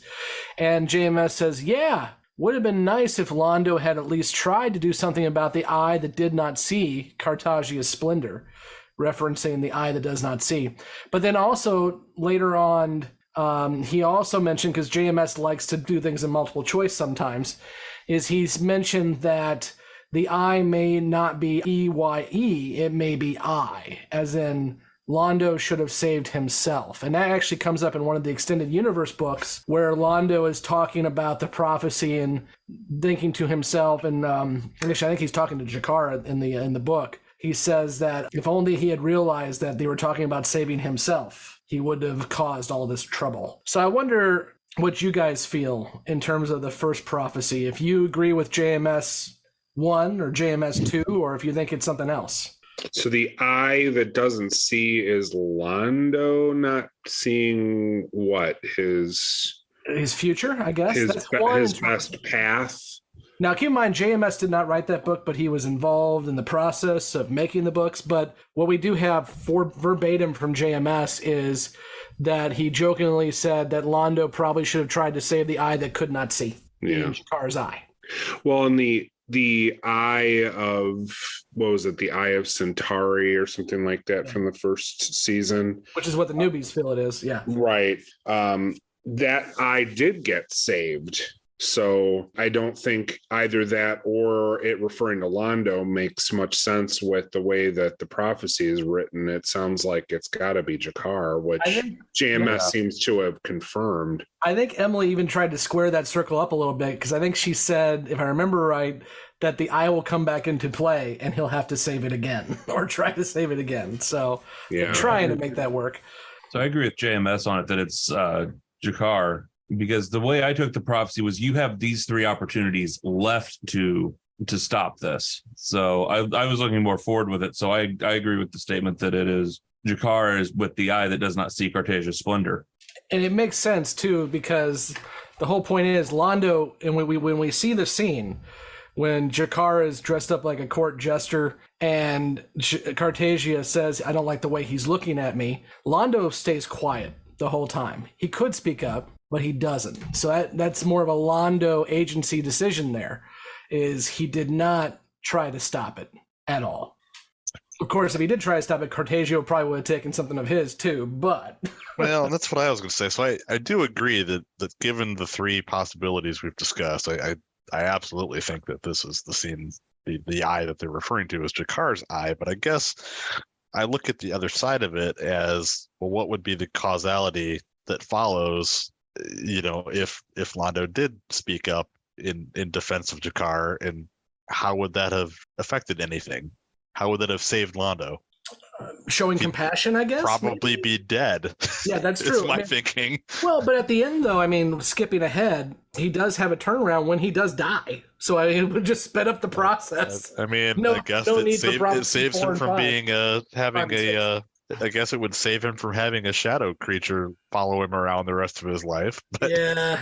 Well, I think there's other instances in which Londo, appeals to him in such a way that Londo doesn't get in trouble. And That's true. He could have tried that in that instance, and he chose not to for whatever reason. You're right. Cartesia was very, very unpredictable. So, putting yourself in the line of fire like that is certainly not a safe thing to do. But, Londo did that a couple of times where he appealed to Cartesia in such a way that, Cartesia even came out of the discussion liking Londo more even than he did when he started. Mm-hmm. I suppose that's true. And I mean, I suppose, as you said, Cartesia was very unpredictable. And so I guess it's possible that he gave, Londo could have given a very rousing speech that saved G'Kar and maybe even rallied other Centauri in the room to see the error of their ways a little bit. But we're all also talking about Cartesia, who does talk to severed heads in his office. So who doesn't? I mean, so let's move on to the next one. And that is the 5th opportunity. Do not kill the person who is already dead. Now, Jessi thinks it's Zathras because she feels that Zathras is destined to die because of what she saw in Babylon Squared. That's Jessi a is wrong. I think Jessi is pulling this because people talk about Zathras a lot more than on our groups than what should be talked about with a one-off character. So she's assuming Zathras is going to come into it again. I actually had somebody on our Discord, our Patreon Discord, kind of call me out saying, how the hell does Jessi know about there's multiple Zathrases? I'm like, I don't think she does. I think she's just making this shit up as she goes along. Justin thinks it's the friend from Knives. Londo made the deal to protect the guy's family, and he will have to turn on that family, which will kill the prestige or what have you of the friend a second time. That's a deep pull. It's an interesting thought. It feels like a bit of a reach. It is because he's wrong, but I appreciate the effort again. He gets half points. So this one actually, there's no that I could find. There's no like JMS saying here's the answer. And from what I could tell, and I scoured Reddit for a while, which was painful, but I did. And there seems to be 2 factions of who is the person who is already dead. The first one being Morden, because he died when he was on the Icarus. And obviously he dies again when Londo beheads him and puts him on a pike. And then there's Sheridan, who dies at Zahadum and comes back. Now, a lot of people argue that it's Morden because of what we just discussed, that if he would have let Morden survive, the Shadows wouldn't have bombed the crap out of Centauri Prime. But also, if the people who argue for Sheridan is that he actually has Sheridan in his custody right at the end. And we see that in both War Without End, and we also see it in the beginning, that Sheridan time hops into his prison almost right before G'Kar takes him out. So I have my opinion, but I want to hear you guys first. Morden or Sheridan? Sheridan. That's really interesting. Be different, Mike. I was leaning towards Morden. I'm going to be different. I say it's Morden. If it's Sheridan, he didn't fail. He doesn't kill Sheridan. Right, I know, and that's why it doesn't fit. I agree, but I think you could make the argument that I guess not. See, when he kills Morden, and he nukes the island that all the shadow ships are on. But that in turn causes the shadows to push against Londo and Centauri and gets him the keeper. And there's more to it than that, but really you can draw a dotted line between Morden dying a second time and then Londo getting the keeper. So that's where and again, if Sheridan survives and he is the prophecy, why does Londo need number 6? Yeah, that's true. Well, I mean, I guess there's a question about what is the definition of Londo being, what was the wording of the prophecy? Of Londo being spared? Yeah. Yeah. I mean, I would argue that dying at G'Kar's hand was a better fate than without it. Yeah, I mean, and maybe it was Sheridan, maybe he didn't fail, and maybe in the end his soul was redeemed as a result. So he was destined to die at G'Kar's hands regardless, is what you're saying? Yeah. Mm-hmm. Which is definitely the Centauri prophecy of seeing how you die. So if we go to the extended canon too, Sheridan surviving is what allows the discovery of the Drakh Keepers and ultimately freeing the Centauri. I don't think Londo himself could be redeemed, but he could save his people. Yeah. The other thing too with me, and you guys are making excellent points, and like I said, it's basically there's two camps online that I can tell. I mean, it was back and forth just like we're having here. It's just the quickness of it. Sheridan is literally in prison with Delenn right before he has to have Jakar take him out to stop the Keeper and everything else. And he makes a decision to not kill Delenn and Sheridan, even though Sheridan then, fades away. But he makes that decision not to kill them. So he does succeed at number 5 if it is Sheridan. He fails if it's Morton. So I don't know. I think what I'll do when this episode drops is I will try to see if JMS will answer and try not to get whacked when I do it, because I have not been able to find if he's answered this at all. Like something tells me that's deliberate, and he's probably not willing to answer it now. I know, but he likes taking whacks at me, so we'll try. And then the last one, if he doesn't pass the one we just talked about, is he must give in to his greatest fear, knowing that it will destroy him. Jessi said she thinks that's helping Jakar, because Jakar is his greatest fear, and helping him is a big thing. Nicole, Emily, and Justin say, give up on the Empire. So let the Empire fall and fail. None of them actually made the correlation between what we've seen since all the way back in the first episode, Midnight in the Firing Line, to now, that we know Londo sees in his future that Jakar is going to kill him. I would think that's his biggest fear, but the newbies didn't make that connection. I guess I'm in the camp that I don't know that Jakar is Londo's greatest fear. I have to believe that if Londo has known for many, many, many years, from his dreams, that Jakar kills him eventually, that he's probably just more or less at peace with that to some degree. But we've seen him at least in 2 or 3 episodes talk about how he wants to avoid that future. Like in even Midnight in the Firing Line, he talks about how him and Jakar have a destiny, and he knew the first time he saw Jakar that was the person. But then he also mentions in this episode he's trying to avoid that path. That's interesting, because there's a difference between a possible future and, to me, the word destiny. The word destiny implies it's going to happen. That's whether true. You like it or not.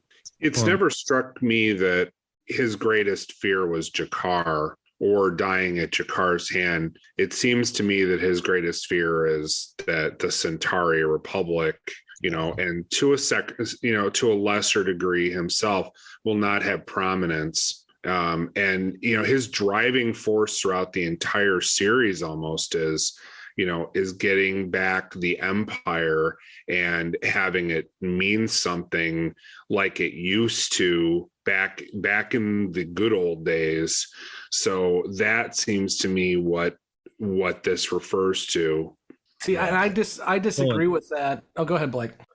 My thing is, I don't think his greatest fear is Jakar killing him. I think his greatest fear is death. There you go. You go back to that elevator scene when he's in there with Jakar and he's like freaking out, thinking they're going to die. His greatest fear isn't Jakar, it's death. Yeah. And by him sacrificing himself to die, because it's that distracts the Keeper that lets Sheridan escape. Right. I think it all keys back to Sheridan lives and is able to save Centauri and save his people. He sacrifices himself to save his people, not himself. Well, thank you for reminding me about that, Blake. That makes it very certain to me that it's Morton in the 5th prophecy, because Sheridan doesn't escape until after Londo's dead. But okay. Yeah. But I said I disagree with Kevin, because I think, Kevin, your thought on this makes perfect sense in the 5-year arc of Babylon 5. That's what Londo wants from beginning until the end. But when we see him in both War Without End and we see him in the beginning, he's a different Londo. And at that point, the Centauri civilization has already fallen. He's looking out the window and the buildings are on fire, but he's still there. So for me, I go with Blake on this. I think his biggest fear is what his dreams have told him his entire life, is that this is how you're going to end. And he has been trying to not have that happen. And finally, he just gives in and says, and to Blake's point, in order to save the Centauri Empire, because if he continues to have a Keeper, the Centauri are not in charge. It's the Drak. So if he dies and no one else has a Keeper on them, then the Centauri have a fighting chance, especially if Veer takes over. And then so that he's giving in to his death. And I think at the end of the day, he's actually doing it to save Centauri, not to give up on it. Yeah, I gotta say that all makes a lot of sense. I would say, yeah, I like what you're selling, but I don't know. I guess it seems, I don't know what to say about it. Like it's not romantic enough that he's just afraid of death. I think Londo lives and dies for the Empire, and he willingly damned himself to dealing with the shadows and Mr. Morden and his associates a long time ago for the glory of the Empire. So it just seems to me like that would be the thing that would matter the most to him, that he would gladly throw himself upon a sword for the Empire.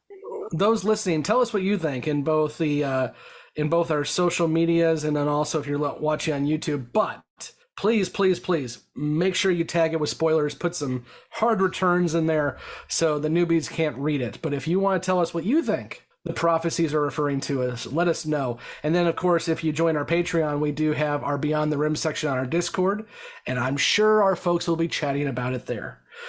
So anything else you guys want to talk about the prophecies before we dive into the other predictions? The prophecies of the newbies, perhaps? So which one of them's Lady Morella? Justin. Okay, let's move on from that thought. The rest of the predictions for our newbies come in this form. First off, Earth Alliance is going to send people to take down the station and Sheridan. The team is going to retaliate, and that will make things harder for B5. What a weirdly specific prediction. Uh-huh. Who watched ahead? Initially, the fighting comes from the inside, too. I mean, we get Severed Dreams, of course, but then we have Nightwatch still on the station in hiding. They're going to cause trouble, too. Sorry, Mike, go ahead. It's the retaliate part that got me. Because, I mean, am I forgetting something? But that doesn't really happen. It's not like B5 launches a strike against Clark and Earth. Not yet. Nor would they be in any position to do so. Yeah, no, you're right. I think it's... we also see, too, and I think we discussed this in a previous episode, Clark really doesn't care about B5. He's going to care about it more when it becomes a staging area, but at the end of the day, Clark cares about Earth and he cares about the colonies. And so he doesn't give a damn what some backwater station's doing, except for when it causes problems for him. I don't think you say he doesn't care about it, though. I mean, as we'll see in the next episode, he's sending a shit ton of forces to try to keep it. Oh, yeah. I mean, they're thumbing their nose at his authority, and he can't have that. Dictators can't tolerate that sort of thing, right? That's true. You can't have dissenters, a pocket of dissenters that's allowed to get away with stuff. I think when he sent those ships, and of course we find out he sent the ships before the rebels started heading towards B5, so he was going to take it anyway. I think that was more to put him under his boot before he became an issue. I still don't think, like, on his list of things to do in the morning, B5 is not on the top 10. That's just my opinion, though. I don't know, though. I mean, I think it was Kevin that said it. He sent a hell of a lot of ships just to secure the station before they knew that's where the Alexander was going. Mm-hmm. There will not be a civil war, but if there is, it will be based on Earth. Oops. Oh, there's a civil war, all right. You're one episode away, boss. But I can see where they're coming from on that. I mean, it's to that my point I just made. Earth is kind of the big jewel in Clark's crown, but I think it's obvious that we've been leading towards this separation one way or the other. Now, do they know it's going to happen next week? No, but we've been leading towards a separation for a while. Haig will arrive at B5 and it will force Sheridan to side with him, or he will force Sheridan to side with him. Well, no. Sheridan doesn't need to be forced. And no. Anyway. Technically, Haig does arrive. He's just in a vinyl sack. And I don't think there's any forcing that needs to happen. No, Sheridan's already made the decision. He's just trying to hold off and not have to pull the trigger. But that's a really weird comment to me after the events of Messages from Earth. So yeah. I don't even get that. No, I think Sheridan has made it very clear where he stands, and it's not with Clark. And in fact, the reason why Sheridan showed up on the station anyways, because Haig wanted to find out who else was on their side. So Sheridan's been conspiracy since before we met him. Yeah, I mean, honestly, I think it might have just been a weird wording choice by whoever posed the question, and we might be reading more into it than they intended, but yeah, I agree, it is a weird one. So the next one, the Civil War is really going to start when B5 breaks away from Earth. Nope. It already starts. It starts with Mars. There's Mars when they go bomb Mars, because that's what pisses everyone else off. And that causes the other colonies to break away because at that point you've now fired on your own people. That was a monumentally stupid move by Clark. Yep. I mean, monumentally stupid. I was actually just watching a lecture because I'm sick. I was watching a lecture about how Hitler lost World War II. Oh, yeah, I've seen. The argument wasn't that Germany could never lose. The argument was Germany lost because Hitler made every freaking stupid decision he could throughout the process. Yeah. Now, I'm not saying Clark could have maintained Earth because the Shadows had other plans, but man, that dude makes every bad decision as he goes. Yeah. No, I felt the same illusion because I was thinking about, the two-front war with Russia that he starts, and you can go down a list of things, and I had the same thought that you did, Scott, about World War II with it. I'm wondering if that was intentional by JMS. I'd imagine he probably at least thought of it. The other correlation to that strikes me is Germany had Britain on the ropes in terms of just destroying all of their runways, their ability to get planes into the air. But right before they could do the killing stroke to end Britain, Hitler decides, because he's pissy because they bombed a city in Germany, that he's going to cause the bombing of London, which allows the British to go ahead and repair everything not in London so they can get strong enough again to fight back. It's every time he makes a bad decision. The same thing here. Mars just got smacked around a year ago. There was no reason to bomb the shit out of Mars, but you decided to do it, and that was the end. Yeah, they hurt his feelings, and as a big show of force, he had an irrational knee-jerk reaction, a need to retaliate. Yep. Yeah. That's even more reason I think JMS planned that. So what you're saying is dictators are temperamental man-children. Yes. And usually they have small penises, but that's a whole nother conversation. And they now come in orange. You can send your comments to wherever you want to send them. Bring them on. Okay. Clark will be taken out of power quickly. There will not be a war between B5 and Earth, especially with the Shadows still out there. Season 4. Yeah, no, Clark does not go quickly until he shoots himself in the face. Another Hitler illusion. Very much so. And there will absolutely be a war between B5 and Earth, but the Shadow fight comes first. And again, I made this point already. It's all one war, but the Shadow front comes before the Earth front. Yeah, there's a shooting front and a Cold War happening. Mm-hmm. And this one's on the nose. Mars will break away from Earth. Yes. Ding, ding, ding. In about a week. Interplanetary Expeditions, IPX, is tied to Psychor, who is using their tech. Morden may have been planted on the Icarus. I don't think we ever find out that there's any connection between IPX and Psychor, do we? Yeah, IPX is being utilized by Earth Alliance and by Psychor, and really, at the end of the day, Psychor's got their little puppet strings on everybody, but IPX is absolutely sent out to find more shadow tech, or any kind of ancient tech. I mean, that's the reason why we find out about them first in Infection, is they're not out there just doing scientific research, they're out there to find tech. No, they were definitely out there for more nefarious reasons. I just didn't think that there was any... It's not like they were strictly a front for Psychor. I mean, they were... Yeah, they're not a Psychor front. A front for the Earth government, perhaps, but... They're just being played like everybody else. Yeah, and Morden wasn't a plant. He was just a dude on the Icarus that had bad luck and maybe made a deal, or more than likely just got exogenesis. But we also...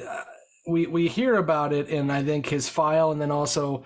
in the extended, universe, we do hear that Morden was a family man. He had a wife and kids, so I don't think he was a plant at all.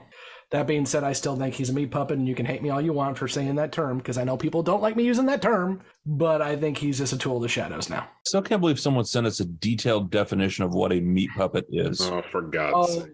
It's okay. Yuri's going to tell us again that we use the term bottle episode, so don't worry. Hi, Yuri. Yuri gets very upset. Yuri's one of our producers, so I love you to death. Thank you for being a part of the Great Council, but he gets very upset when we say bottle episode. Yeah, I mean, there's still a question of, was it a thing where Morden was made a deal for his life to work for the Shadows, or is he not actually the Morden that entered the Icarus? And I think it's probably the latter. Yeah, and I think we get told that in no uncertain terms when we get to Zahadu. because we know that the other folks get put on ice until they're needed. And so, but yeah, we'll get there when we get there. I've said this before, but I think the most telling thing about any of that is not Morden, but it's Sheridan's wife. Yes. Because she never would have participated in that stuff from everything that we know about her. Agreed. And Anna just would not have done any of that. She wouldn't have participated in the previous form in which she was. So the fact that he probably, is similar makes sense to me. Yep, I completely agree with that.